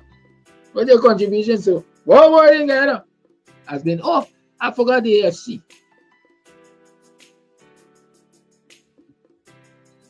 A political party that, if it had agreed to humble itself, as I would say, and coalesce with more favorable terms with the A.P.N.U, would have been guaranteed a seat at the table. But one which wanted the whole pie apparently will end up with nothing but crumb. Greedy dog just lose the bone. These are things to consider. It is 9 minutes past the 8 o'clock hour. The lines remain open. 6225933 is the number to call. I woke up thinking. You're right. But maybe not brilliant minds. Believe it or not, you know, the process is almost more complicated than it needs to be. But I do understand why, having been through the process in 2020, experiencing the way I do, they do it for a reason. All right, it's to really take away all doubt. It's to make sure it's transparent as possible, and every aspect they've kind of come up with a system. So it's not terrible, but technology has changed a lot of the game. We really don't need to be going through this to this level of you know, count. Real thing. We could definitely do it and do it faster, do it and do it better, right, than the process. Because we should have some type of final, you know, or some type of preliminary answer as to listen, this person's in the lead, this person's second, this, that, or third right now. But right now, we're still awaiting those information, right? We're awaiting those details. But from what we could see, one of the greatest movers, one of the persons with the greatest leap from zero, from a first time, right? One of the biggest wins, and that's pun intended, because guess what? The leader of the campaign is one of Guyana's most popular. After which she was able to pull off today, she's going to be one of Guyana's most renowned comedians, right? Remember when they went up by the airport and they was making joke off of Odessa, right? They was making joke off of Odessa. They went up at the airport to showcase the fact of her hurdles that she was facing at that time. There was a big kiki and everybody get the camera in the face, laughing at Odessa and saying, watch out they dragging this mother, eh? But watch, what's going on now? What is the conversation now? Odessa, big up yourself. Big up yourself, because what you were able to do, I say it right here, sir, legendary, right? The whole Caribbean is watching. The whole diaspora is watching. The world is watching. And they're saying, but wait, they were able to pull that off? Yes, they were able to. They were able to run one of the most successful campaigns in Caribbean history. Regardless of what we're going to see, you got to look at the details of the fine print, the smaller parts of the picture. Even looking at the macro part, yes, minority government, right? But let's look at the achievements, right? The achievement is great. The Team Blue, I'm talking about. Even though I already would have presented my conversation before the election, definitely, and my perspectives do remain pretty much the same about a lot of things. We got to give Jackie jacket and say, listen, Blue, y'all do and y'all do. And whatever it was definitely something that the whole Caribbean, the whole diaspora, and persons all over the world will be talking about. All week this week, all week next week, and definitely we're going to be keeping you updated with everything right here on Delta 9 Media. It's Turn Up Tuesdays, buddy. Thanks for tuning in. Process entail and actually look like thereafter. And so is it the SOP that gets uploaded into the system of what people are seeing? Yeah. GCOM collects. So GCOM gets the verified, confirmed SOP from the presiding officer. All right. And it has to have everybody's signatures on it, whoever was present. And it's the only verified SOP that they that's uploaded that exists, to be honest. There's only one. All right. And that's GCOM confirms that and then posts that up on the website. All right. And I'm not worried about that too much either, because at the end of this, believe it or not, all the big parties have agents, and Odessa confirmed that today. They have agents in all the stations, and unless a discrepancy comes up, and unless something really like an agent comes and says, hey, they chased me on the station and then closed the box, and then Andrew saying, from observation, Miss Primus is a very smart woman. And the world is able to acknowledge that.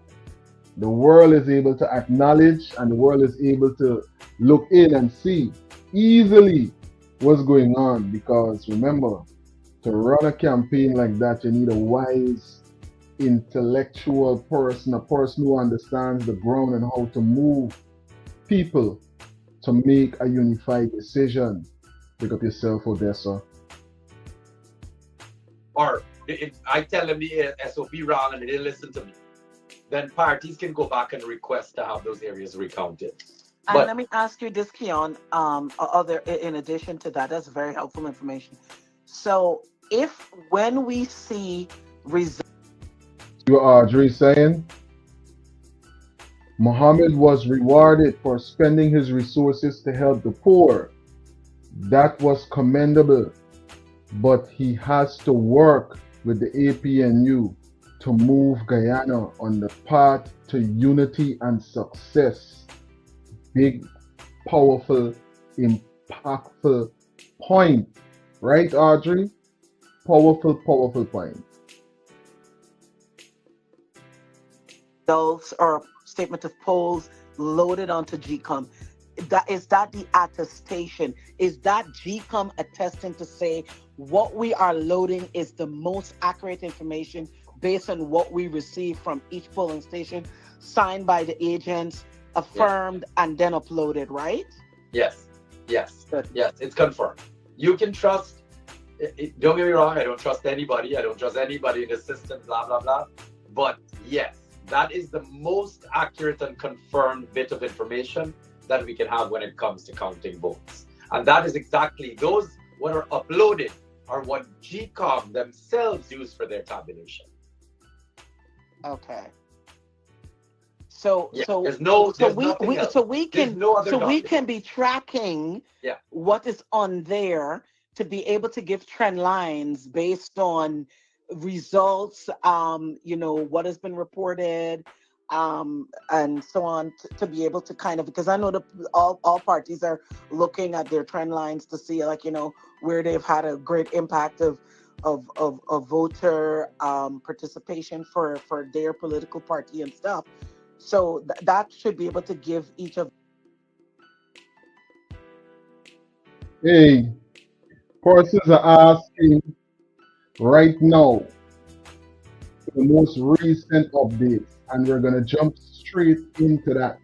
We're gonna hear what's being broadcasted live right now because we're hearing that the P.P.P allegedly is in the lead. Allegedly. Let's jump straight into this. Want to use a more frightening term, internecine assault of PNC constituencies. I'm a dinosaur, I'm an old man. I've been monitoring election. I know which area vote for PNC, PPP. I know which area is not satisfied with PPP, PNC. And the areas that I have seen for decades, Neil, went to win. And therefore, the complex nature of this election is what happened to the PNC. And that will need some profound political analysis that would take literally dozens of hours to analyze. I think I have a broad picture of why they failed. What may shock the world is that Win may turn out to be the opposition in Parliament. The most sorrowful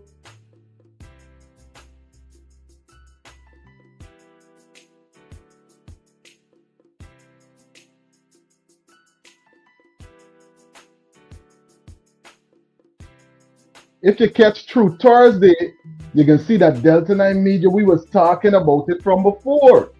Right? So we ain't shocked, we ain't got shocked, we spoke about it. Remember Team Delta when we spoke about Motley, beat them like me, right? Create the controlled opposition, the opposition that came from inside of the same party, went across the aisle, and now controls the opposition to where you can look and you can say, listen, all right, look, here we're going on right here. What Freddie saying? It's surprising to a lot of persons that Win might make up the larger part of the opposition. But we were talking about that over here a while now. A while now we're talking about that. Thanks for tuning in. Almost 800 persons watching us live right now. Ladies and gentlemen, if you haven't already, take a couple of seconds to thumbs up this live. Let persons all over the world be updated with everything that's going on with elections 2025 in Guyana. Because this is what's being said right now.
just mentally out of rhythm with the PNC.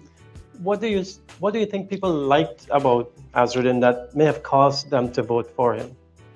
I don't think there's anything about him to like, because when you like a person, you have to like them based on a track record. I like you as a journalist. I've known you for more than 20-something years. So it's something new. And he came in a lightning way. And he came also, sadly, throwing around money. And they said, look, if he's throwing around money, he will probably throw around that money when he gets into government. This is a money man. What does my party has to offer? Its leaders are leaving. It doesn't have any resources. Let's gravitate to this new kid on the block. I think it's the newness of Win and not so much the personality of Azruddin, because I think what the PNC did, not the PPP, the PPP went after the man and say, this man is unfit. You want to know this man's history?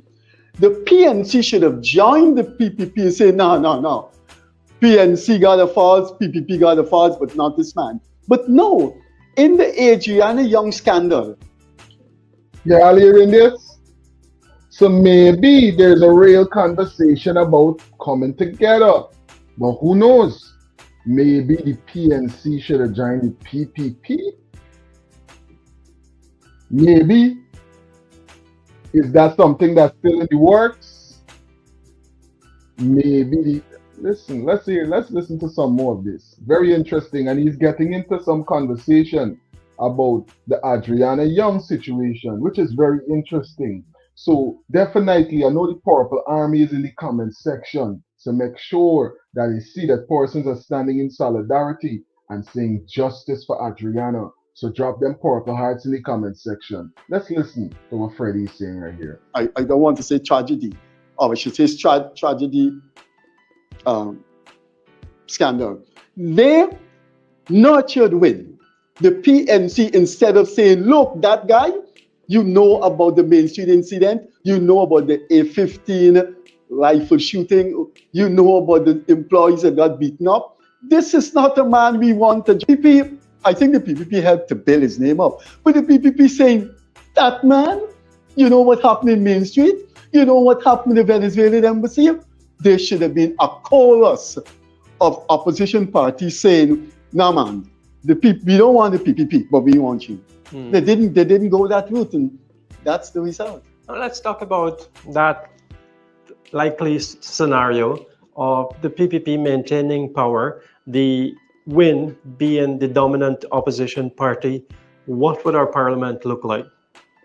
There are a number of consequences for that.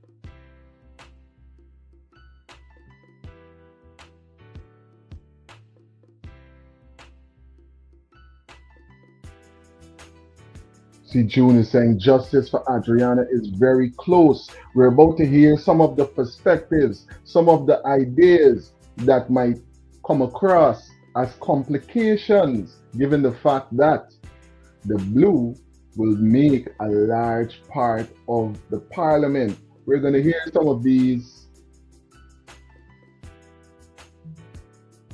right now. On the positive side, I am glad from what I'm looking at that Irfan Ali is not in strategic trouble. I think Ali, from all my dinosaur years living in Guyana, is a different political leader. And in those 5 years to come, I think Ali has a dream. And that dream is so about the parliament. I am concerned about the sanctions with Mohammed, because I think the United States, Mohammed is one of 17,000 persons that have been sanctioned in the world by the United States. And the United States doesn't give a damn about who was joking the revenues in Nigeria, in Jamaica. That's not the concern of any country. But so the explanation is that he's been joking Guyanese taxes by $50 million. That's their formal explanation. I think beneath the scene, they want to talk to Azruddin about violating American laws. And I am not too sure things in our parliament are going to work out well if he's extradited. But the topsy-turvy thing about parliament is that you have the diminution of the PNC, but I don't think WIN and its leadership are any cut above some of the sordid opposition politics that we have seen the past 40, 50 years. I am not an admirer of WIN taking its WIN taking its rightful place in mainstream orthodox politics, and therefore for that reason our parliament may take some uncertain shapes. Azrin obviously went into these elections to win power. He wants the seat of the presidency, which it doesn't seem likely that he will get. Do you imagine him going into parliament? And could that possibly complicate governance issues and the general running of Guyana? Given what the U.S. ambassador has said, you may have noted her comment saying that the U.S. would be concerned if he gets anywhere close to governance of this country. Well, I think he had to be mentally misdirected to think he can have won 33 seats. Those miracles don't happen in the real world. As to governance, there will have to be extraordinary reach of Irfan Ali and his team to allay the American concern. Because if you have a man as the opposition leader and the United States feel that when he was a normal businessman, he was violating U.S. laws and U.S. sanctions, but more importantly, the Maduro angle. I am not convinced as an analyst and as a researcher that Azzuddin Mohammed and his father is like you and me. We don't even know who works in the Venezuelan embassy. We don't have even the remotest connection to Venezuelan officials. I would like an explanation from Azzuddin Mohammed of what his father was doing leaving the building of the Venezuelan embassy. Venezuela is under tremendous pressure. No one goes there for holiday. No Guyanese with a threat should be seeking investment in Venezuela. Is that possible? They would not even accept investment from Guyana. What was he doing there? And so your issue of what the governance shape would be like, I think that's open to anyone's guess. And now, switching gears, are you happy with the way that GCOM has operated this time around with regard to polling day itself and how these statements of poll are being released? Anyone who saw what happened in 2020 and the ignominious descent of GCOM into conspiracy and confusion, I think the world would have come into this country and take GCOM by the scruff of its neck and throw it in the Atlantic Ocean. And therefore, everyone was expecting impeccability of GCOM based on what happened in 2020. And I am unapologetic about the strong word impeccability. I think it was impeccable. And have you been yourself looking at the results? I think you said on the website. Yeah. How did you find the upload of these statements?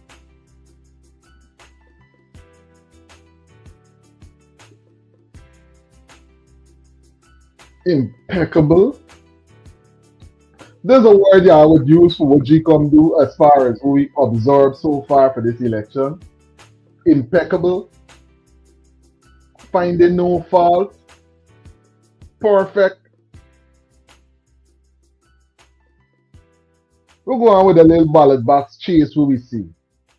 Were there others where there was no one to take chase? I don't know that process, to me, I wouldn't call that process impeccable. That's me. Greetings, you're on to Delta 9 Media Live. Morning. Now what's the program?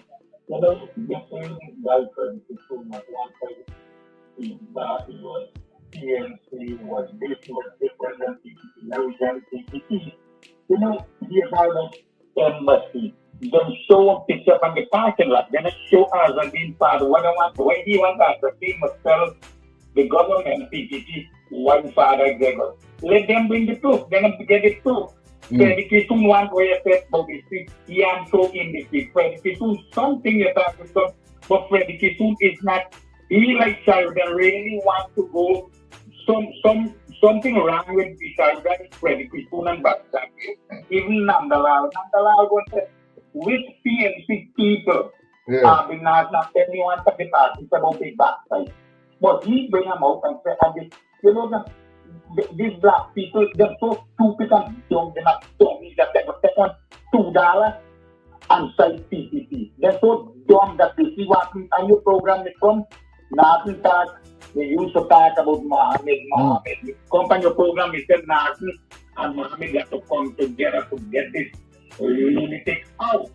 PNC nothing going to talk bad about Mohammed. Stay with Mohammed because you know you can't be none of guys who rapidly can defeat the P.P.P. I got to come together. Yeah. Not nothing Mohammed want to watch because nothing about that. Now you get to a company program. Get the man that is lunatic out. He needs to go with your body. You believe that everything was impeccable as far as what you observing so far with the elections? Yeah. You believe everything went in an impeccable fashion? The election, we have to get the responsible. For 160 something back for them claim. Yeah. Mohammed get 27%, PPP get 8 and PNC get 22. But then I finished for Africans not come in, so they don't know who will get there. Okay. So we are wait and see what will happen. All right. Okay, buddy. All right. Thanks for calling me. Definitely. What we're hearing was the views and was the word on the ground, right? Elections 2025. Guyana decides who will it be, who's in the opposition, and who will definitely be holding that presidential seat. We should have a definite answer by end of day. We should have a definite answer by end of day. All right? Let's hear some more of what's going on live right now. The poll? Electronically unquestionably competent. Thank you very much, Freddie. Freddie Kassoon, political analyst, talking with us there. We'll continue. But before we go, sure. Do you think I will look good with my gray hair? I look good with a gray beard like that? I'm not going to venture that, Freddie. Neil, it's always nice talking to you and always nice talking to a colleague who go back way in journalism. Thank you very much.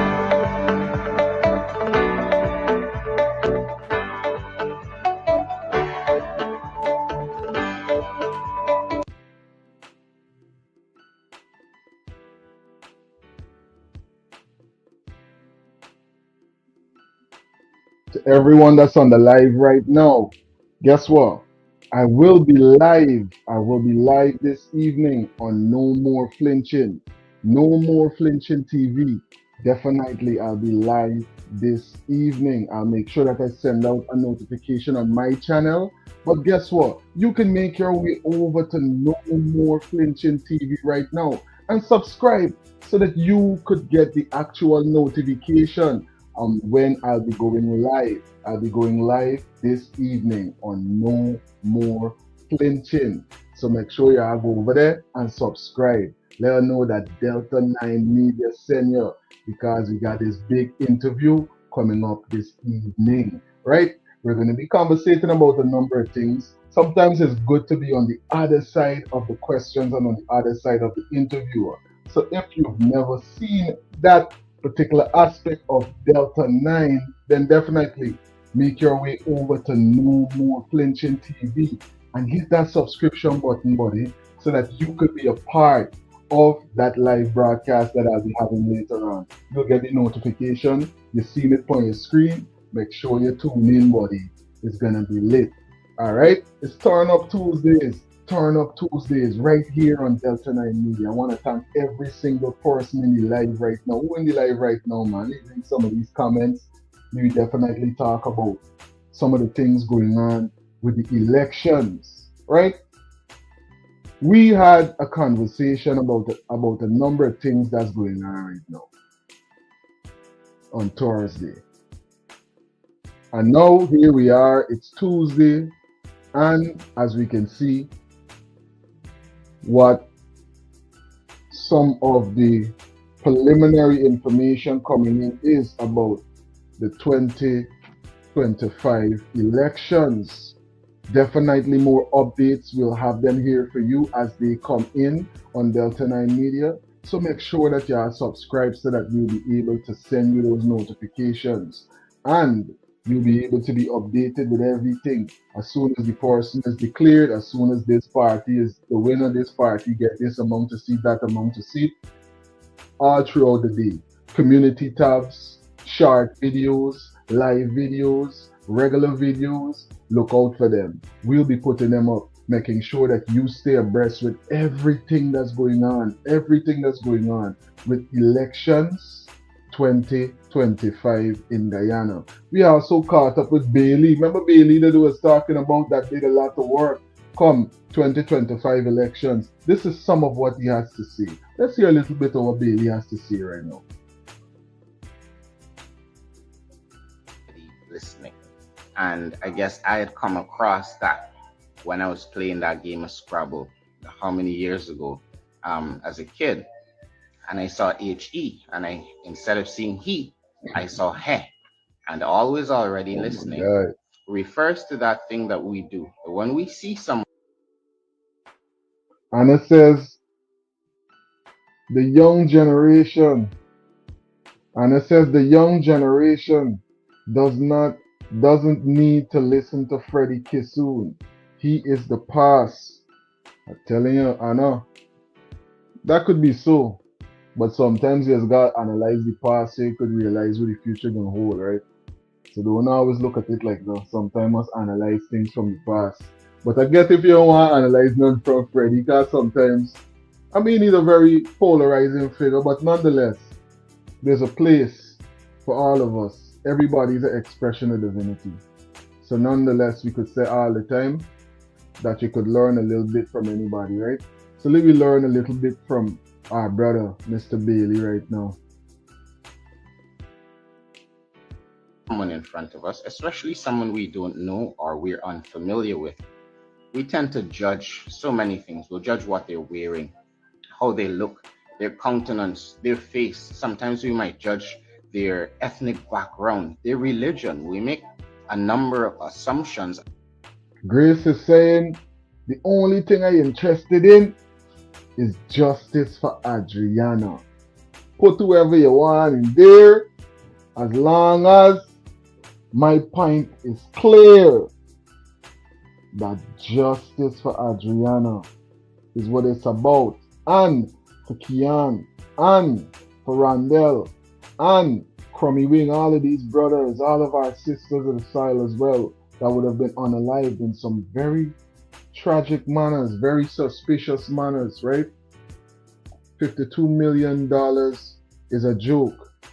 They've been in power for years. China made over 200 million in 6 months. Make it make sense. I'm telling you, Billis. Guyana, very interesting 5 years ahead. A very, very interesting 5 years ahead of us.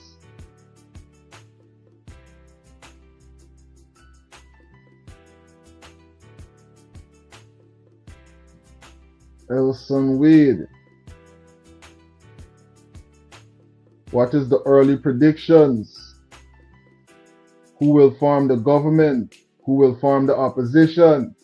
Elson, listen, some persons are saying that Win is in the lead.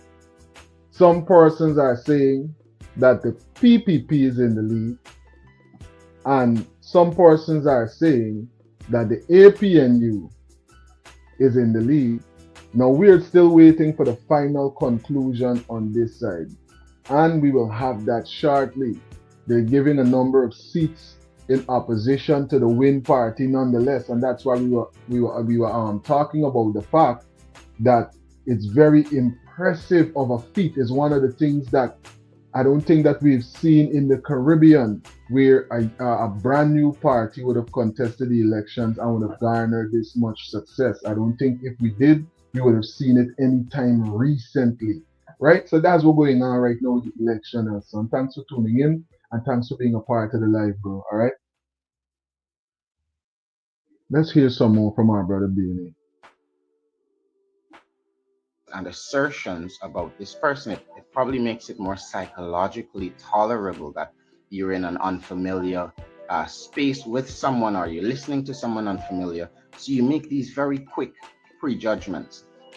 And sometimes, before someone has even gotten to the middle of their sentence, finished their thought, articulated what it is they really mean to communicate to you, you've already made assumptions about what they're coming to say. So you're always already listening. You always. Everyone listening, do remember that you can call in. The number is on the screen, or you can send us a voice note to that number as well on WhatsApp, and we will definitely share it here with the audience. Almost 700 persons watching us live on Turn Up Tuesdays, right here with Delta 9 Media. Thanks for being a part of the live. And if you're going to watch us in the rewind in the future, do remember to thumbs up the live and subscribe if you haven't subscribed yet, buddy. It don't cost you nothing, but it's going to keep you subscribed and connected with everything that's trending in Guyana and in the diaspora. Big up yourself. We'll hear what we brother Baby have to say, and then we can jump into some more content. Always already making assumptions about the information coming to you before you've even assessed it. And all of that is to tell you, sometimes you need to slow down, and listening is just as important a skill set as speaking, right? So matter of fact, you become a much better speaker the better you are at listening, because you learn a lot from listening to people, right? Always make space for other perspectives and engage people in a respectful manner. That's even more pertinent in this season here. So let's talk about these elections, the 2025 elections. And I don't feel any sense of fear at this point saying that this election was rigged. And I will explain to you why it was rigged. I like the results I'm seeing, mind you, right? And I think it's because, like, I was so happy that when we're in this race, I know a lot of people were upset with me for not joining Win, but I explained to you guys, that guy already had the capital and the social capital going into this race that he's been building up over a couple years, that virtually for me guaranteed him he's going to get some seats, right? With people like Amanza splitting from the PNC and the guys that are weighing at VPAC, I believe that those guys also deserve a seat at the table. So I was invited to join multiple parties in this election cycle, right? From A.P.N.U to Win to this party to A.F.C, right? I chose to put my feet down here to help Amanza fight for a seat in Parliament. Some people had the money to guarantee themselves a seat in Parliament. We didn't have as much money as the other parties, like probably had the least funding, so we had to fight for our seat at the table. That's what we did. We fought for our seat at the table, and I'm very grateful for any of you that gave us your vote, right? I'm very grateful for that. At least we get a seat at the table. That's what we were fighting for, and we'll continue to represent people on the issues that we committed ourselves to doing going forward, and working with anyone. I also said that multiple times. I'm committed to working with anyone that comes out on the other side. I just asked you guys not to vote for the cup, not to vote for corruption, because yesterday was Justice for Adriana Youngday, and I'm pretty happy with the results I'm seeing right now, right? I know people are upset about splitting the votes and all that, but Guyana's voted to say that they're fed up and they would like a change. They're fed up of this binary system of winner takes all politics. So I'm very happy to see Win is doing so well in these areas, and P.P.P is probably buying up all the toilet paper in town right now. Brands such as House Proud, Scott, and Charmin have been flying off the shelf at record rates, as have packets of Lomatil. And this came to mind when I saw a post by Ryan Crawford this morning, had me on the floor. And yeah, I definitely think they'll definitely be feeling very nervous. Now, I don't think the saga is over yet. There's still room for rigging, and that's what I came to talk with you guys about. Now, I don't really care for any of the trolls that will want to come into the comments to deflect and deter me from this discussion, because that's what it is. It's a discussion. If you were there along with me in 2020 and the video is still up on my timeline, you could go and search elections, results, rigging, and you will find my video from 2020 where I called on A.P.N.U to step down because there was so much doubt about their behavior and their... I am the toilet paper short, right? I telling you. Hey. Want to say the paper short. Ellen, welcome into the live. Thanks for tuning in. I see John MC saying, with all that is saying and what is doing, seems like the P.P.P continue to rig the elections because criminal Guyanese want to be in power. John MC. Big up yourself, John. Thanks for tuning in. Bailey is saying there's rigged. John is agreeing. We all think Team Delta. I mean, we didn't see the conclusion and the finalities. And obviously, if there was a large amount of discrepancies, we're definitely going to hear about them. Yesterday, we broadcasted somewhere we showcased allegedly where there was a busload of Bangladeshis and stuff like that. We know that they had this big bus in Bangladesh recently too, right? But guess what? We don't know that all of them might connect, but who knows? Who knows? The count is still going, and we're getting some insights from our brother Bailey right now as to what's going on the ground with elections 2025. Remember, our brother Bailey is a part of Forward Guyana movement, Team Purple. Right, there was lack of clarity. It seemed like they were rigging election. I called them to step down. Okay, so join me in 2020 as I also 2025, 5 years later, as I also explore, like I did in 2020, the possibility of rigging, right? And I want to show the different discrepancies that we've had and highlight it from even before election, right? So some of the things that happened yesterday, I want to put them into context for you guys, because we need to have a never again situation. For instance, I got a call from a Forward Guyana movement supporter in Region 8, and our name wasn't even on the ballot in 3 regions. Gecom, the Chief Justice, he threw our case out of court. We're going to appeal that. The next election cycle, we will definitely be able, we'll have the resource by then to compete in all 10 regions. But if there's another party coming behind that is now setting up and they can only contest in 6, we don't want them to go through the same thing. They must have representation on all 10 in all 10 regions. So we will continue to fight the case for the people that come after, and we need to do more of that. Lay ground that the next generation can come after us and have an easier time of it, not be putting obstacles or climbing over knives and then looking back and saying, I climbed over a knife, so you must climb over a knife as well. We have a duty and a responsibility to remove those hazardous obstacles, to pave the way so it's easier for the people coming behind us. That's responsible and that's service to people, right? Instead of to self. So we've emerged with what seems to be some sort of, it's like a plurality that's growing here, but my concerns are the many discrepancies that have occurred in this election cycle. So I'll take you through one from a few months ago to today, right? There have been concerns raised. This is, mind you, let me title or caption this segment, GCOM is rigged and corrupt.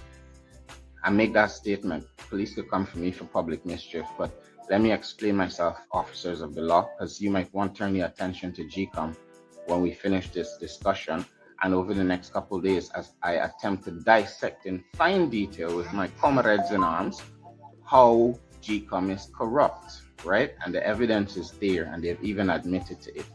So Forward Guyana movement highlighted a case where it was one of our own candidates went to check up on his details at GCOM, right? So he went to check just on an off chance And he discovered, this is very important for the rest of this conversation, right? I hope you guys like the live, share the live. If any of you that haven't been courteous and gracious enough to say good morning and thanks for joining me, I'm saying that right now because people have joined the live at different points. So what ended up happening is this gentleman, Mr. Oral Semple, he went into Gecom to check his details, and he was registered all along on the list at 343 Middle Street. There's one period where he lived somewhere in Kingston. We verified that he moved. He updated his details on the list because he was involved in the local government elections in 2023. So it was important that his details were current. So he had done an address change, and for the local government election, all of that, like his address was on Middle Street. Okay. Now he went into Gecom just to double check this after the claims and objection. Mind you, he made no claims and objections. He made no request to change his details. He went there and he gave them his information. When they checked on the Gecom database, his picture, his face was changed on the Gecom database. It was changed from his face to the picture of an 80-year-old man.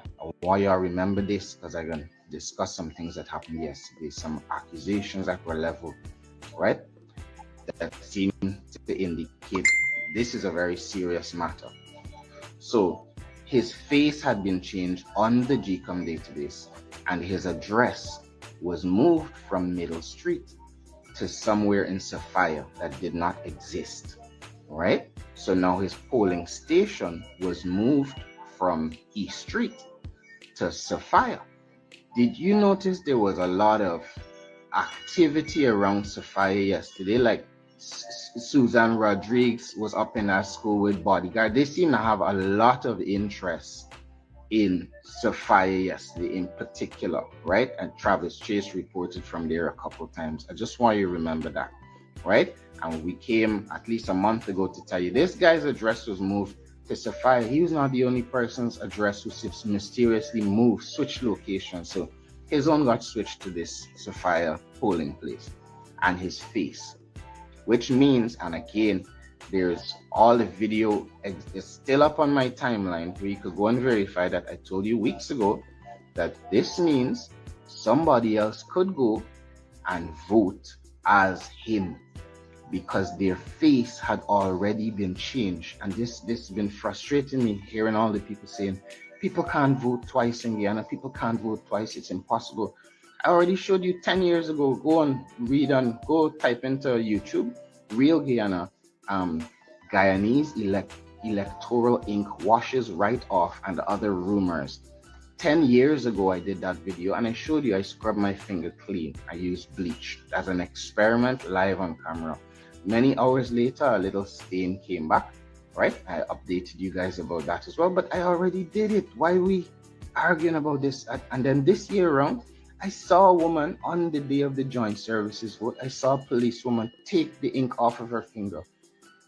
I saw with my own eyes. She brought bleach in a turbo bottle. They allowed it because it looked like she just come in with a drink.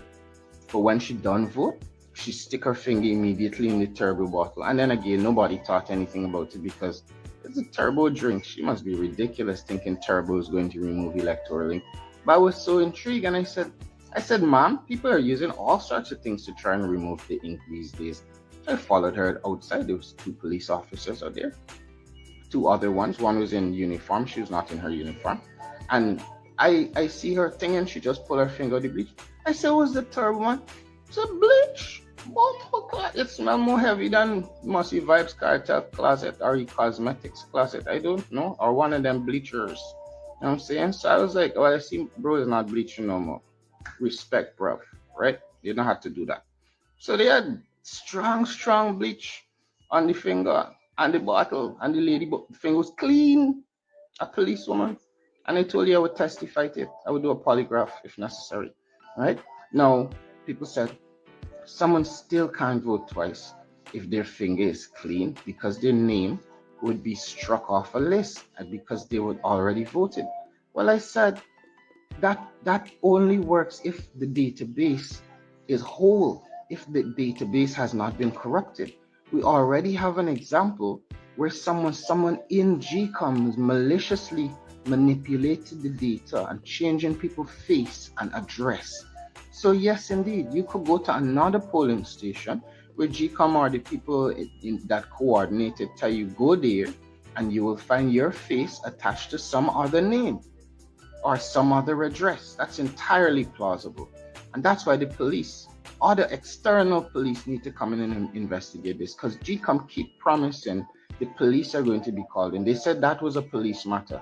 It was reported on and published. I think Demerara Waves has the article. They tried to downplay it and say it was just an instance with Mr. Semple, and they promised to correct it, so they changed back his face. They'd never changed back his address, so his polling station was still listed as a file on the GCOM website.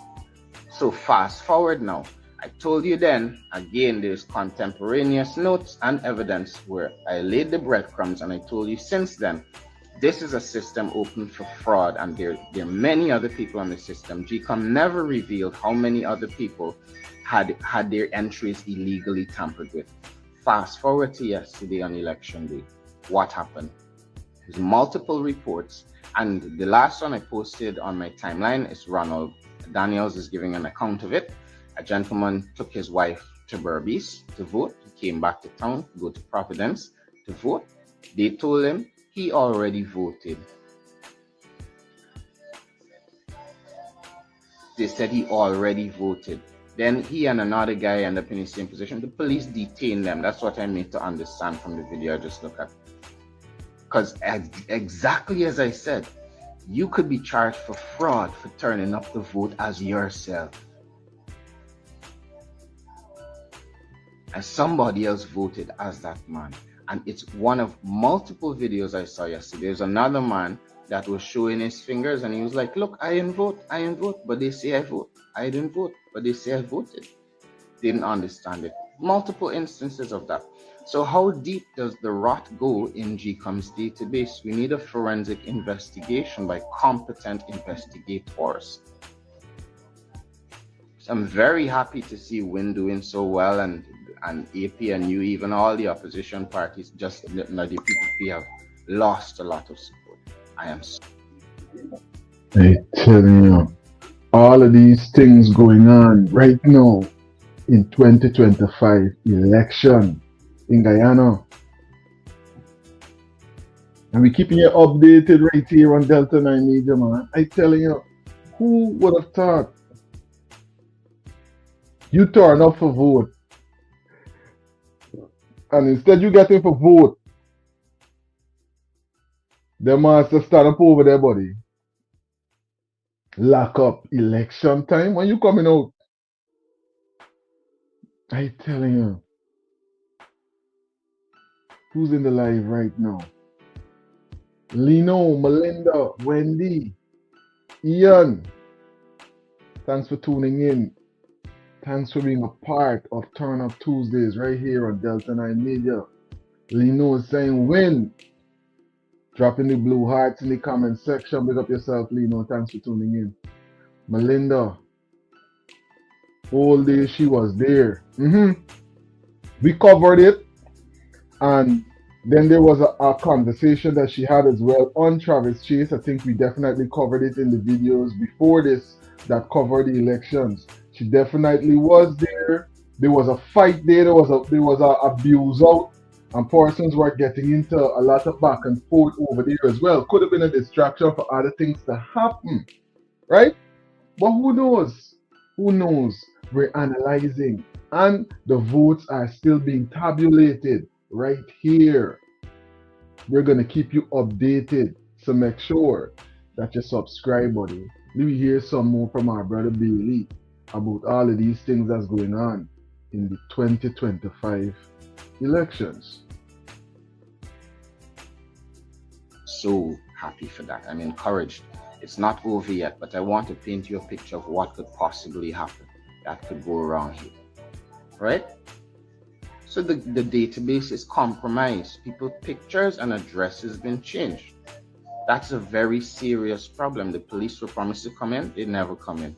Then I asked yesterday because I got reports from Region 7 about someone named Miss Reed under whose care and company about 10 to 15 ID cards that they know of disappeared. She was accused of selling them. GCOM was made aware of this situation. You guys have it on file. They promised to notify the police. No police report was ever filed. This happened early in the year. I have similar reports from Region 1 about ID cards. They're having an ID card racket over there. We are dicing with national security. This is not a matter of racism.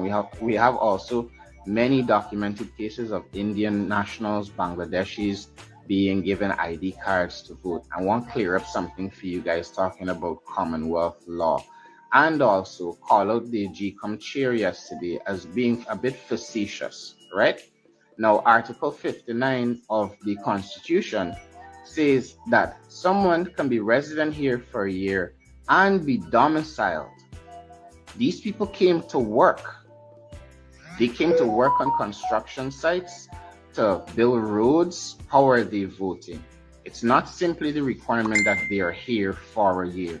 You're supposed to already have been here for a year and be domiciled, so they have intention to permanently settle here. And it is unethical for a government to go and basically deliberately pull workers from countries that it believes their ethnicity and their orientation will guarantee their vote, and tell them to vote. And many of those people are living in slave-like conditions. That's other reports I have. They're living in the same conditions the indentured peoples came here in, being lied to about the money they're going to get, being overtaxed, being crowded in the modern logies of the 21st century. That's how low and corrupted this government have gotten, stashed with all the different construction companies around the place. I showed you in July 17th, I uploaded a video where I showed you I had an interaction with a worker that said he was from Delhi, India. And I asked him if he was going to vote, and he said he's going to vote in the election. And on election, people laugh at me. On election day, we saw there was busloads of Bangladeshi and Indian immigrants being carried around to vote. That is an unethical practice. If David Granger went to Ghana, which is also a member of the Commonwealth, and brought hundreds and hundreds of people from Ghana to Guyana to vote in, and told them to vote in our election, and brought them under the pretext of doing construction work, didn't give them work visas or residency permits, I would be equally up in arms, because just like the people from India, we would not know who is a criminal, who they just pulled off the street. There's no vetting procedure. That means you could come here, shovel some bricks, and gain citizenship. That is wild. You don't know who is a terrorist, who is not a terrorist. You have no information on the background of these people. And many of them, when you see their driver's license, they get all class. All class. How long does it take for Guyanese to get all classes of licenses? Just to stack the vote in their favor. That is deeply unethical behavior. And I disagree with the chairman's interpretation of the law. I will put that on record. I will come back later to have a more detailed discussion about that. But that interpretation of Article 59 is very shaky for allowing all these foreign voters. You just sharing out ID cards. Why do you think we still cannot get the census up to date like today? We still cannot get the census. It also appears that the cash grant database that was generated was not only used to harass people, right? It had multiple functions. In the case with the gentleman that was told his polling station was switched to Georgetown from somewhere Kuru or something, but he used his Georgetown address to register for the cash grant. But in the Gecom database, it's supposed to be his original address. But when you check his polling station, it looked like they used the cash grant database as the Gecom database. So what happened to the census? Okay, there's also the accusation, and all of this needs to be explored. Because again, you go back a few days, you're gonna see I highlighted this as a hypothesis, that they're not just calling people to see who's going to vote, they're calling people to see who's going to vote against them and who is not going out to vote. Because they already have a rigged system. The database is corrupted and people's names can be added or subtracted. In addition to people going to the polling stations, being told they had already voted, you had a number of people who turned up and their name was on the website listed at this particular polling station. But when they get to that particular polling station, their name and picture and everything is missing from the list.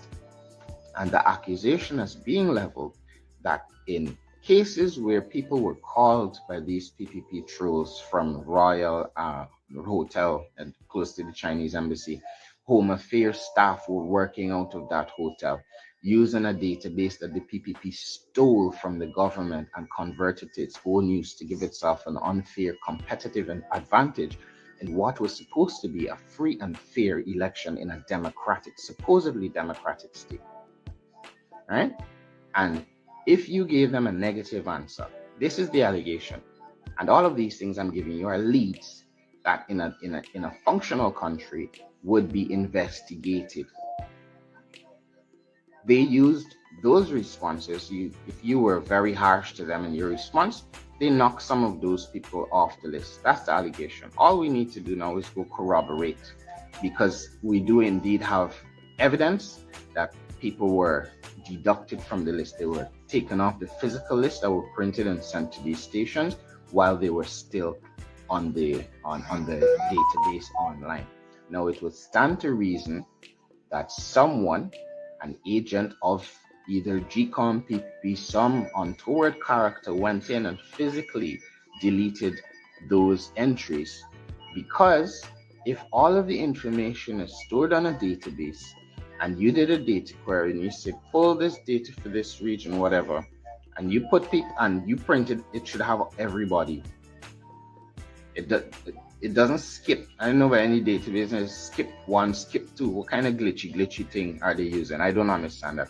And other things that are more conspiratorial but of concern to me, and I would like to be investigated, is the fact that now all these voters were disenfranchised. So people who had their face changed, who had their address changed, so their polling station changed, and then turn up to these polling stations and found either their name was missing from the list or they already voted.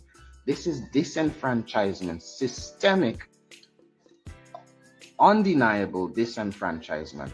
And unfortunately, it targeted largely Afro-Guyanese people, right? That's the evidence that has come from. Yeah, they had persons that couldn't get up the stairs to vote because there was no access for persons that were differently abled. That was kind of hard to watch, you know? And then for persons to say that the whole process was impeccable, when you have people that actually work in GCOM, and we covered some of the content right here that was saying otherwise about the process before the process even went in, before the process even started. Well, voting, that is, for the general pop, right? We all think about what our brother Bailey is saying right here. Drop it in the comment section. Let's have a conversation about that. Call it in, send in a voice note. It's Turn Up Tuesdays right here on Delta 9 Media. Forward so far. If there's any contrary evidence, I would invite you to present it. And it was very interesting to me that the case we had documented, brought to GCOM's attention, and they had acknowledged as a case of voter fraud, centered in Sophia, and his address had changed this to change his polling station to there. And then later in the day, we have allegations that Susan Rodriguez and a crew of goons are down there, and people are allegedly offering contracts and telling people they have them, and you have P.P.P booths set up all around the country. In one interview, the lady saying, a newsroom interview, go and look at that and tell me if the people at newsroom are not quacks. Tell me if those journalists are not quacks. The journalist is clearly leading the woman as he is asking her what these tents are for, and it's probably in response to the pictures I put up early in the day showing the P.P.P all around the place, right? And giving the impression they were GCOM staff, but a lot of them were on the P.P.P tents, helping people to figure out where they're going to vote. There are allegations that in some cases, GCOM staff were telling people they were not on the list. Again, another allegation that Afro-Guyanese in particular were being targeted. all of these things need to be investigated because we've already underlined this line of inquiry with the fact that Gecom's database, and they have acknowledged this, was tampered with. Okay? So we have these cases of disenfranchisement. And on one hand, therefore, the gambit, the game they're playing is, on one hand, local Guyanese voters have been disenfranchised, even taken off the list, frustrated, had their polling stations changed, told they were voted already, to decrease the share of Guyanese votes. And hundreds of foreign workers have been brought. Did you guys note, because I got things to publish after this. I hope y'all follow me today. I got stuff to publish after this. I went right back. I scanned the last 5 years, and I gonna show y'all how they start awarding the contracts to these companies from India in preparation for the election. They didn't think they had enough. They didn't think they had enough people yet. So go back to like 2024 thereabouts, where the government approved the hiring of 500 Bangladeshi nurses. Melinda is saying, my husband forgot his ID.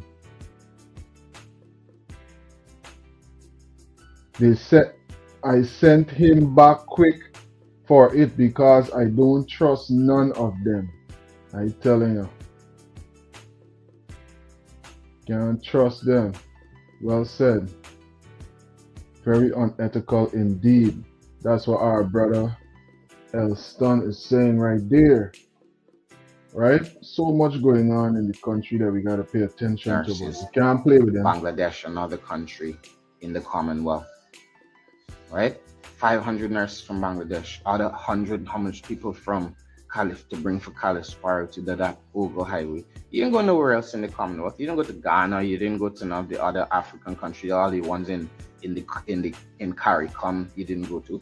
And I also went now because people are saying it's racist to say these people cannot vote because after 1 year you're allowed. So I also already covered the faulty interpretation of Article 59.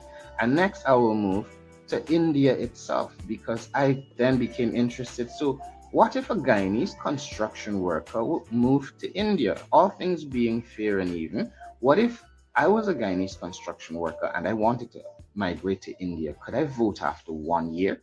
Hell no, you can't. You can't vote. They have two types of visa. The first visa is called Aadhaar, right? And Aadhaar is basically you can get it after a year and you have to have been domiciled in the country for like 182 days and you can get that, right? To vote, you have to be an Indian citizen. Forget them kind of papers now. You talking about like up to 12 years, my boy. You could be a resident, permanent resident, but you was not an Indian citizen. So there's no Guyanese that could go to India, a fellow member of the Commonwealth of Nations, my friend, and cast a vote. It's absolutely impossible. You see, in the Commonwealth, it may say something like 1 year, but everyone has their differing interpretations of the law because they're not kangalangs or clowns. They recognize they're putting their national security at risk by inviting people that simply are there to shovel a few bricks and lay a few piles to give them citizenship to what supposedly the new Gibby Dabby darling. Right? That's what I would say. So it is very foolish. You just bring thousands of people to vote. So what happens after the vote? What happens when you realize one of them is a criminal or a terrorist? We're doing the same with the Venezuelans. There's bomb attacks. People planted bombs for the first time in how long? For the first time ever, we had foreign terrorists attack on our soil this year. Never found those people. Still no wanted bulletin for them. Y'all issuing bulletins so people like Rickford Burke abroad and try to get MELLY arrested. People have been trying to expose corruption as where they targeted their energies, and we can't even find 2 terrorists that exploded bombs behind police station. Huh? That's wild. That's wild. So I want you guys to be aware of that. Especially, I know the count is taking place. I'm not here to make any pronouncements or proclamations with regard to the results. I'm just going to say right now it's looking favorable. But even the votes that the P.P.P get for themselves, I question those. I think they would be lower were it not for the stacking, the unethical and disgusting stacking of the list, risking our national security, right? Bring 100,000 Venezuelans into this country, got them churning out IDs, creating a voting block in our country to people that should either be getting residency permits or work permits, residency status, but you don't give out citizenship like that. You don't give out voting rights like that. 1 year, don't even speak the language, never had a pot to cook up, right? Don't know what's pepper pot.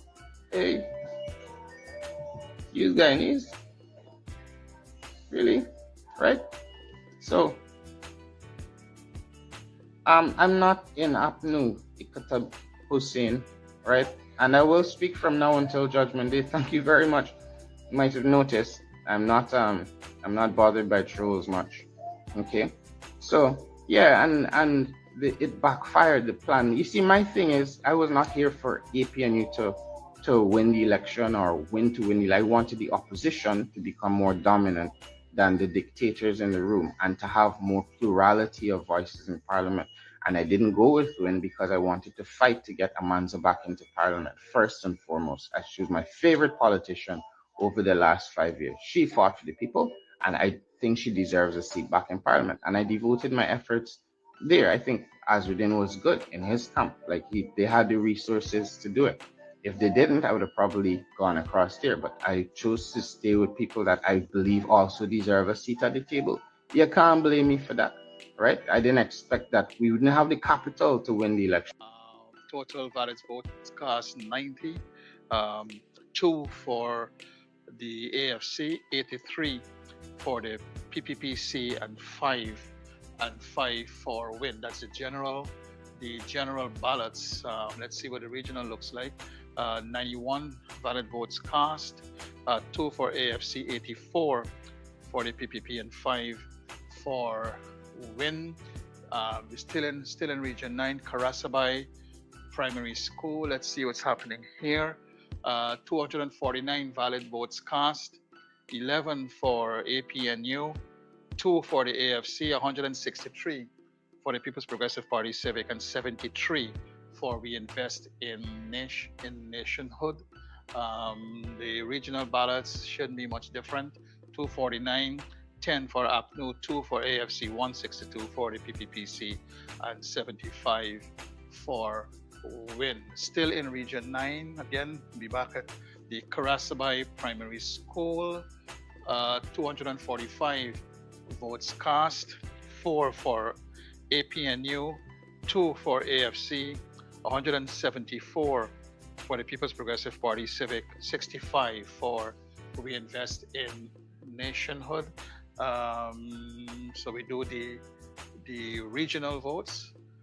241 also, 3 for a Partnership for National Unity, 2 for the Alliance for Change, 171 People's Progressive Party Civic, and 65 for We Invest in Nationhood. One more mark, I think, in Karasabai here. This is the 189 votes cast, the Karasabai Primary School, 3 for A.P.N.U, 136 for the People's Progressive Party Civic, 50 for We Invest in Nationhood. The regional ballots, 189 also, 2 for A.P.N.U, 1 for A.F.C, 134 for the P.P.P.C, 52 for We Invest in Nationhood. So we're still in Region 9. Tiger Pond Primary School. We have 197 valid votes cast. Tiger Pond Primary School, 4 for A.P.N.U, 1 for A.F.C, 137 for the P.P.P.C, and 55 for We Invest in Nationhood. The regional votes in Tiger Pond at the primary school, same figure, 195, 3 for A.P.N.U, 1 for A.F.C, 136 for P.P.P.C, 55 for We Invest in Nation. And Mark, on this side, you're seeing the signatories to the statements of poll. And I said these are the official documents that are coming out from Gecom. Okay, so as we continue, we're happy that we're getting information coming in on the site, so we can share with you. This is Paipang Primary School, 83 valid votes cast, 77 for the PPPC, 6 for WIN, and regional, same, 83, 78, 5. PPPC and WIN respectively. And that is at the Paipang Taushida, Mark, I got that correctly? Taushida Primary School. Yeah. 85 votes cast, valid. 55 for the PPPC, 30 for the WIN. Again, we are seeing here the A.P.N.U win PPPC, those who would have signed the statements of poll for that area. Taushida, let's look at the regional. 85, same thing. 55, 30. No change here in regional and general. Where do we go next? Kokshibai. Hope I'm getting this correct. Kokshibai. Kokshibai Primary School, 8 V I'm seeing there, right? General, 78 votes, valid votes cast. We look here, 1 for A.P.N.U, 74 for the PPPC, 3 for We Invest in Nationhood, and we go to the regional ballots. 78, 75, 3. PPPC 75, 3 for WIN. Where we go next, Mark? Tipuru, right? Tipuru Primary School. Forgive me if I'm mispronouncing these. 136 valid votes cast. We have 126 for the PPPC, 10 for WIN. This is the general ballots here at this location. And we go to regional, should be the same. Well, 133, 122, and 11. There are times when people could probably may vote for a particular party for the general elections and vote for a different party for the regional elections. We have seen that in the past. Yeah. And just to bring context of what's happening, Mr. Savannah is sharing basically in Region 9 some of the polling stations, what occurred at some of those polling stations. And there are quite a number, you would well imagine. Some of the results are coming out of those in Region 9. And we're going out to Rukumuta Primary School in Region 9, 166 valid votes cast, 1 for A.P.N.U, 158 for the PPPC, 7 for WIN. These are the general ballots, regional ballots. 166 valid votes cast, 1 for A.P.N.U, 159 for PPPC, 6 for We Invest in Nationhood. And again, emphasizing these are the official signatories to these statements of poll. We now go to Urongparu. You got it right. Urongparu Primary School. This is in Region 9, 169 valid votes cast, 1 for A.P.N.U, 169 for the PPPC, 7 for We Invest in Nationhood. Again, Mark, general ballots here. And then we go to the regional ballots. 169, same number, 1 for A.P.N.U, 162 for the PPPC, 6 for We Invest in Nationhood. We go now where? Masara Primary School. Thank you very much, Mark. You're very familiar with these words and these areas. 280. I think this is the highest we're seeing for what we have revealed thus far for this in the last few minutes. 280 valid votes cast. 2 for A.P.N.U, 3 for the Alliance for Change, 209 for the PPPC, 66 for We Invest in Nationhood. And these are general ballots. We go to the regional ballots. Masara, as you said, regional ballots. 281, 3 for A.P.N.U, 4 for A.F.C, 205 for the PPPC, and 69 for We Invest in nationhood. Toka Primary School, 168 valid votes cast, 3 for A.P.N.U, 16 for A.F.C, 57 for the P.P.P.C, 92 for We Invest in Nationhood.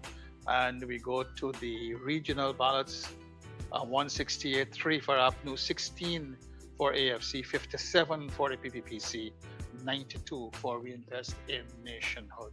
Where we go next, Surama Primary School, 167 votes cast, 5 for A.F.C, 34 for the P.P.P.C, 128 for We Invest in Nationhood.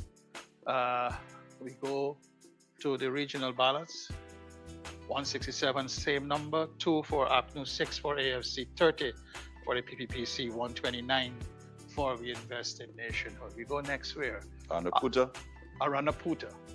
Got that? That's right. Aranaputa, right? General ballots, 138 valid votes cast, 3 for A.P.N.U, 3 for A.F.C, 72 for the P.P.P.C, 60 for W.I.N. Aranaputa, so we get the regional ballots here, 137, 4 for A.P.N.U, 3 for A.F.C, 66 for P.P.P.C, and 64 for We Invest in Nationhood. We head now to same area, but a nursery school this time. The nursery school that's here, 112 valid votes cast, 3 for A.P.N.U, 1 for A.F.C, 62 for the P.P.P.C, 46 for We Invest in Nationhood. And the regional ballots, 112, 2 for A.P.N.U, 1 for A.F.C, 62 for the P.P.P.C, 47 for We Invest in Nationhood. We go now to the primary school, am I right? Yes. All right. I know there were some challenges with the traffic on the website this morning, so it was going up and down, up and down, up and down. 125 here in this area. This is the Aranaputa Primary School. 125 valid votes cast, 11 for A.P.N.U, 69 for the P.P.P.C, 45 for We Invest in Nationhood.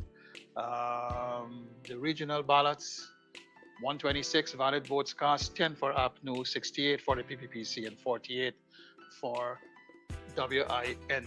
And Anai Primary, let's see what this has 165 valid votes cast, 16 for A.P.N.U, 1 for the A.F.C, 93 for the P.P.P.C, 55 for W.I.N. And the regional, same number, 165, 14 for A.P.N.U, 2 for A.F.C, 94 for the P.P.P.C, and 55 for We Invest in Nationhood. So we go now to the primary school at Anai. 165. I just did this, I think, or is it? It's an old one, yeah. It's 85, 64. It seems different. Anyway, let me just 16 for A.P.N.U, 85 for P.P.P.C, 64 for We Invest in Nationhood. And the regional ballots 163. It's 15 A.P.N.U, 85 P.P.P.C, 63 We Invest in Nationhood. We go next. Ruperti, correct. Ruperti Primary School. Let's see what we have here. 202 valid votes cast. 13 for A.P.N.U, 4 for A.F.C, 117 for the P.P.P.C, and 68 for W.I.N. And those were the general ballots. The regional ballots, 203, 15 for A.P.N.U, 6 for the A.F.C, 118 for the P.P.P.C, and 64 for W.I.N. We are expecting in our studio in a short while, Commissioner from the Guyana Elections Commission to join us. So we are expecting him, Commissioner says Gunraj. So our team will look out for him as he makes his way here. Quatamang. Again, my apologies for the Quatamang Primary School. General ballots 255. 255. Good chunk here. At the Quatamang Primary School, 7 for A.P.N.U, 2 for A.F.C, 177 for the P.P.P, and 69 for WIN. Mark, you can get in the hang of this, you know. All right, so I don't know what's happening there. Let's try the regional ballots again. All right, let's go here. So you're beginning to have some problems again. With I don't know yet. Maybe back because to I said the issues. traffic. Yes, the traffic to the website. But at least people can see. You know, our viewers can see that these are the SOPs that have been uploaded.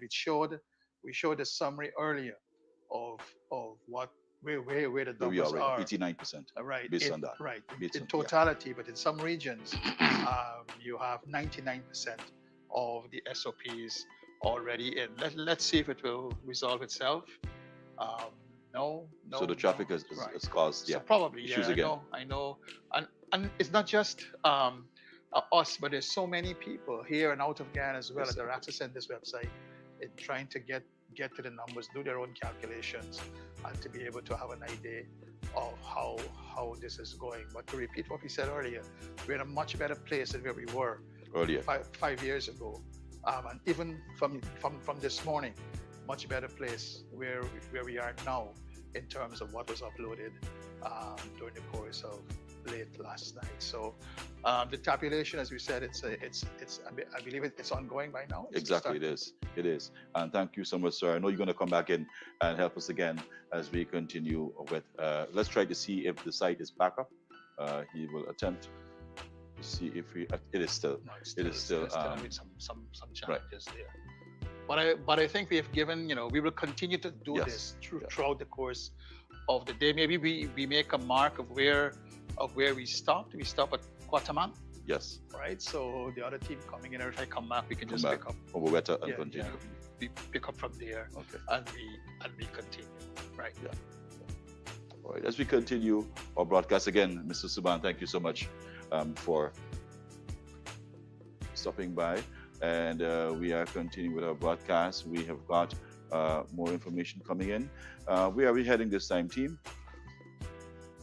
We are back in Region 9 with Alison Camacho, and Alison is at her returning officer just around there.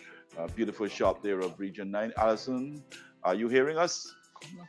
Yes, I'm hearing you better now. Yes, you seem to be somewhere around, not seeing you, but I know that you're around there. All right, so have you been able to get more information? Actually behind the camera at this point in time, so I can hear better. Lovely shot. All right, can we have some more information as to what's happening there at your returning office in Region 9? All right, so like I said earlier, we are awaiting one more ballot to come in from one more polling station. We are still awaiting that. I'm not sure a vehicle just arrived. This bus, as you see in front here, what you're seeing is the returning officer's office. Mm-hmm. And I am not sure what came out of that bus because it would have been on the other side. However, they are still tabulating inside, and as soon as they're finished with tabulation, we'll be able to get that count. I wasn't given a time as yet when we would get that count. That tabulation over, but we'll just have to keep our ears out. Yeah, well, thanks again. It's good that you are making yourself available and sharing whatever information that is at the ready, so we can share with, of course, the entire nation what's happening around our country.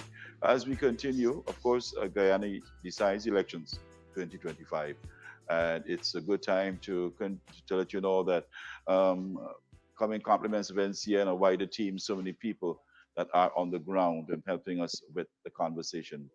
In just a bit, we're going to be having GCOM Commissioner C.S. Gunraj coming in to chat with us.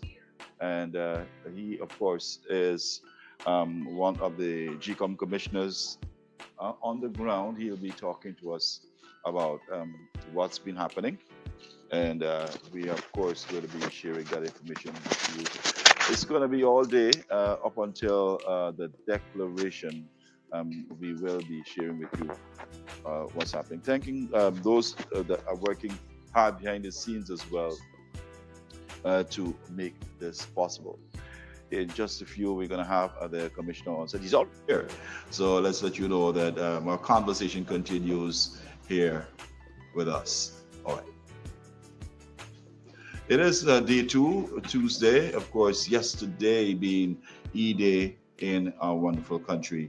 And C.S. Gunraj is here with us to talk to us about what's happening. Of course, part of the tabulation exercise, he was able to observe. This morning we did have Sir Jerry Gavaya Jr., Captain Jerry Gavaya Jr.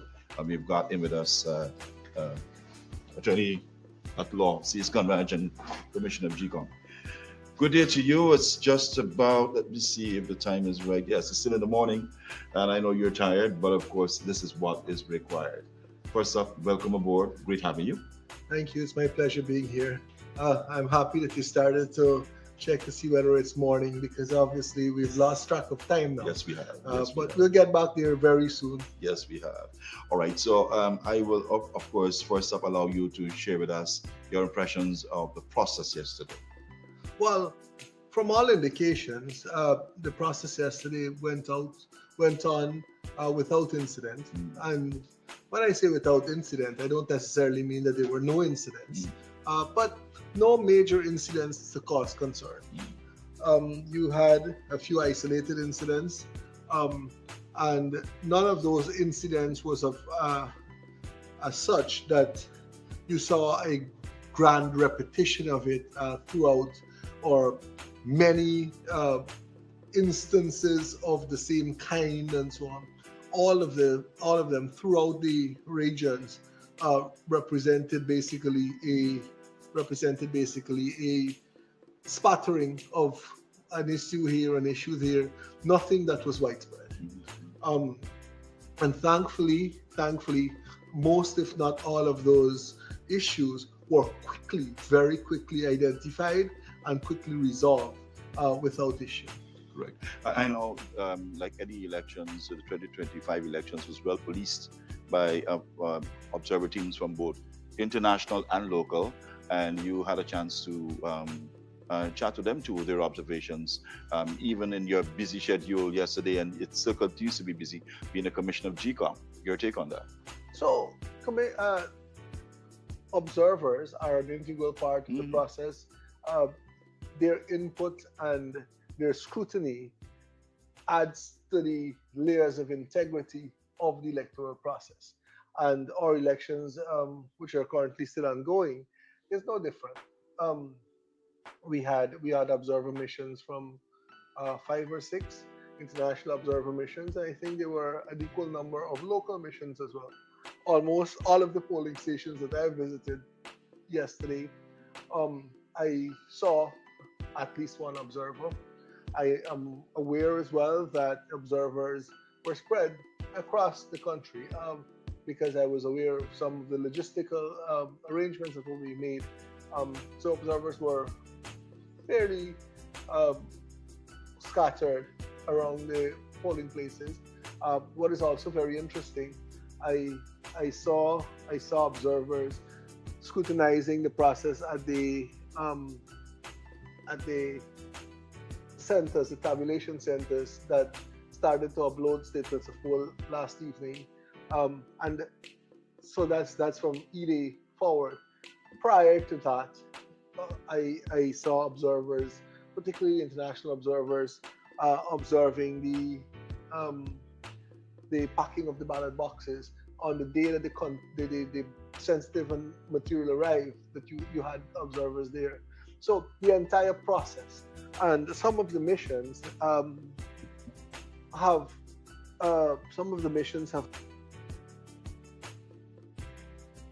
Big up yourself, Bantu King.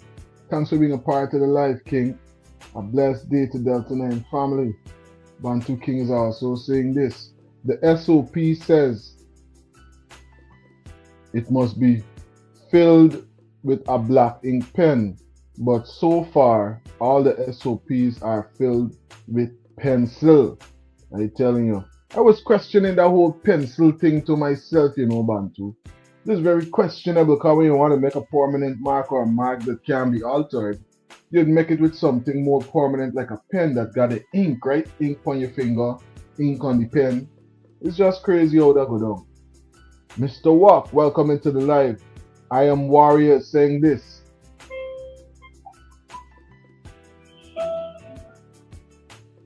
Greetings, you're on to Delta 9 Media Live. Hello? Hello? Seems like we lost that caller. Yeah. BLS is saying this. When you don't vote for change, you accept the conditions you wish were different. I don't know when some of our people will wake up and stop begging for a rip from the cup or for a sip. Probably was a sip. Well, no, S is not close to R. Yeah, it could be. This is right underneath. Alright, so it could be begging for a sip to the cup, from the cup. It's a sad situation on the ground, but very interesting couple of years ahead because there's a lot of shifts in positions of power.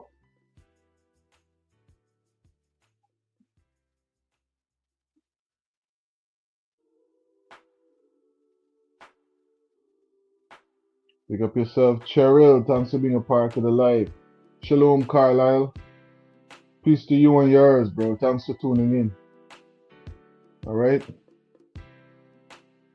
Oh, a drip. Yeah, the one. Damn. A drip. One drip from a whole cup. I'm telling you. When I take on it like that, Bayless is sad, right? It's a real sad reality when you look at it like that. But let's hear some more what's going on right now from the commissioner. Actually,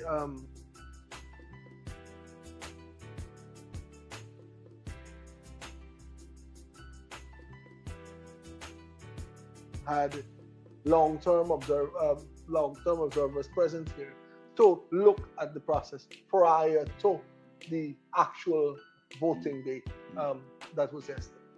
The process is a tedious one, yet meticulous, and it's one that, of course, warrants, of course, the scrutiny, of course, so many layers of inspection, but one that Gecom in this year, 2025, stood up to the task and delivered.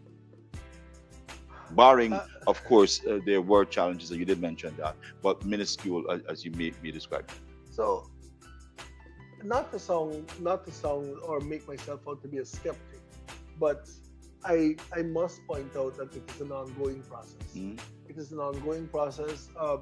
We are still receiving reports from other outlying polling stations, etc.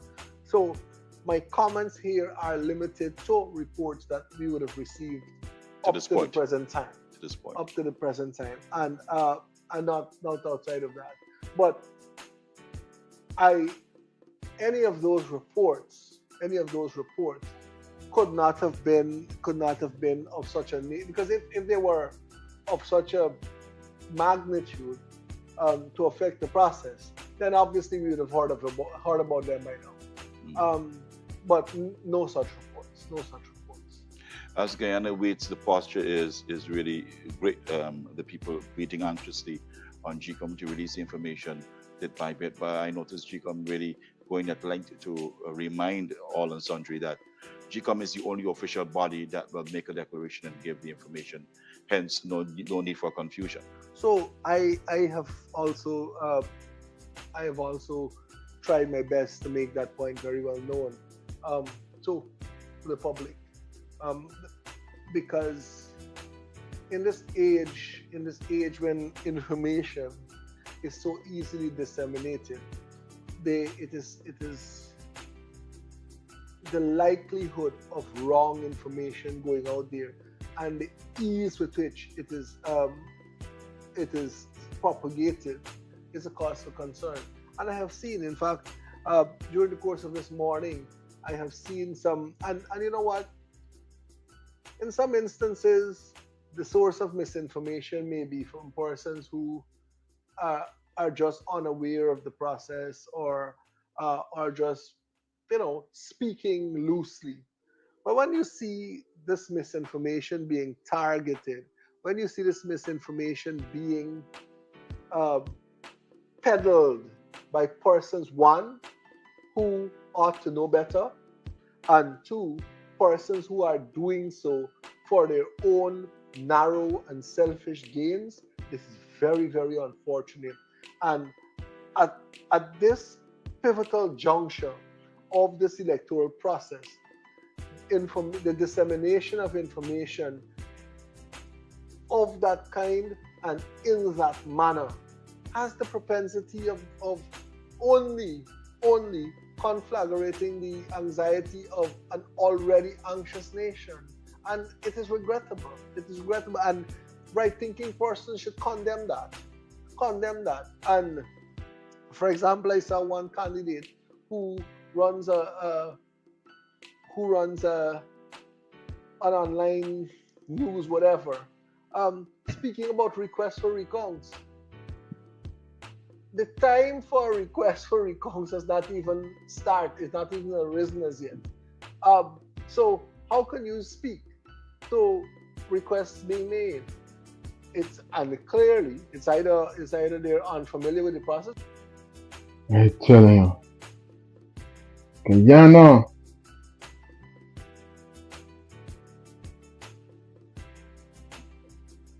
Elections 2025, right? Still tabulating, count still coming in, and as that information comes in, we're gonna keep you updated right here on Delta 9 Media. So if you haven't subscribed yet, buddy, it costs you nothing. Hit the subscription button, right? And if you would like to make a contribution to the channel, then consider becoming a member. It's 99 cents for the entire month, and that gets you all kinds of exclusive videos like the one that was up on the channel over the weekend. All right, thanks for being a part of this live presentation. This is Turn Up Tuesdays right here on Delta 9 Media. I got a feeling like this is going to be the first installment.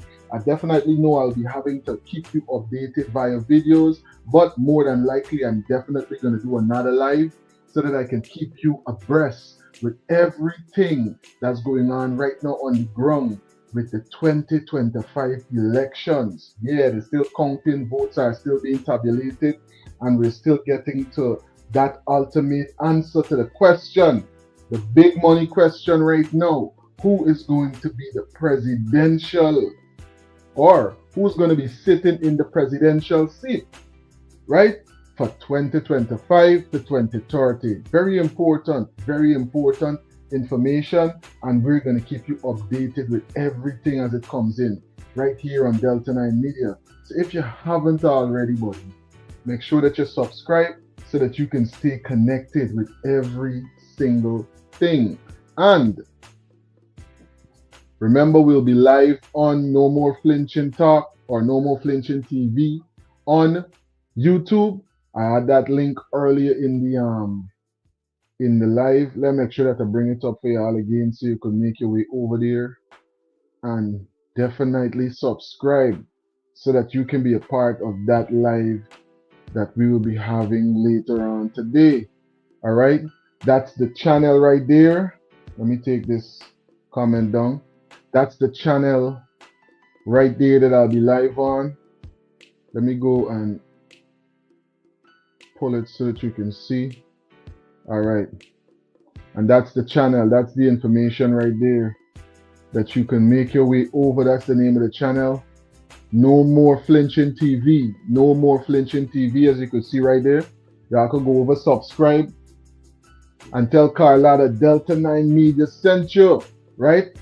Okay, came through, you subscribe, and you could definitely tune into some of the very interesting content on there. I know y'all remember that We had interviewed Carlotta right over here on Delta 9 Media.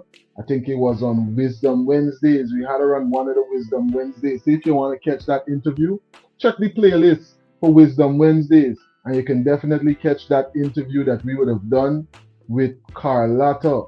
And you can make your way over to her page on YouTube as well. And more than likely you could see snippets of that. But we will be live. We will be live on No More Flinching TV today. All right. The information will be sent out via notification from both channels. So definitely make sure that you check that one out. It should be definitely interesting. A whole lot of things that we're going to get into. We're going to get into some of the information on Adriana Young's case and different things, different things. So make sure that you make your way over there. I want to thank everybody in the live right now. Brenda, thanks for tuning in. Elections have consequences. And not voting. All right. Done it. Thanks for tuning in, done it. Election has consequences, and not voting is voting for something. I'm telling you, that's a very powerful point. Hey, not voting is voting for something. Done it. I'm watching from Jamaica. Yeah, no, y'all elections coming up on the 3rd. I'm watching from Jamaica. Tomorrow is ours. When you're going to have a conclusion. Yeah. By then we're going to have a conclusion and y'all don't just begin. All right? I'm telling you. Definitely something to consider as to why all of these elections come so close together. I believe we heard a conversation on that coming from Mr. Fred Corbin on a video that we would have covered, I think, on Thursday. Yeah, I think on Thursday, the last True Thursday that we did. Mr. Fred Corbin spoke on why the elections in Jamaica and Guyana were so close together. But thanks for tuning in. I see Wendy's tuning in all the way from London. Thanks for being a part of the live, Wendy. Thanks for tuning into this episode of Turn Up Tuesdays right here on Delta 9 Media. Who went out on Labor Day yesterday, man? What was Labor Day like? I didn't pay that much attention because of the elections and everything that was going on. But I see a little snippets up and down the timeline. I see a number of persons was on the truck. Shake It to the Max was on the truck. And then I see Kraft was on the truck. Right? So, look, we'll be talking about right now everything that's related to 2025 elections, though, buddy. I'll keep you updated. Make sure that you stay tuned in. And if you're subscribed already, subscribe so you can get all the notifications. I want to thank all the moderators for being a part of this live presentation. Remember, everybody that's in the live right now, this live broadcast is nothing without you. Every comment matters, every insightful call matters, and every voice note, everything that you do to make this live entertaining. And we're having a real conversation here, like-minded, grown people having real conversations about real important topics that's going on in Guyana, in the diaspora, and around the world. This is another episode of Turn Up Tuesdays with Delta 9 Media. And as usual, right? As usual, the flight has landed, right? The flight has landed. The flight has landed. And we have met our destination right here on Turn Up Tuesdays. At least this episode. Remember, I'm telling you, I'm going to be back live, keeping you updated with everything. We can watch and make sure that everything that is going on and bring it and make sure that you guys are updated right here. Make sure you get your luggage. How you get your luggage? Make sure you subscribe before you leave. Make sure you thumbs up the video before you leave. If you're going to watch this on the replay, please take a couple of seconds to thumbs up the live, thumbs up the video, help to boost it into the algorithm. Join the channel membership if you feel like, yo, I'd like to be a frequent flyer, I'd like to become a crew member over here at Delta 9 Media. That definitely do so. A lot of exclusive videos, a whole lot of new content headed to the channel. And guess who will be the person to see that new type of content that we bring into the channel? The channel members, right? Before we bring it out to the wider audience. So thanks for being a channel member and thanks for subscribing. And look, I'll salute to you, everyone that's in the live right now, and everyone that will watch this in the future on the rewind. Salute to you. Thanks for being a part of Turn Up Tuesdays right here on Delta 9 Media.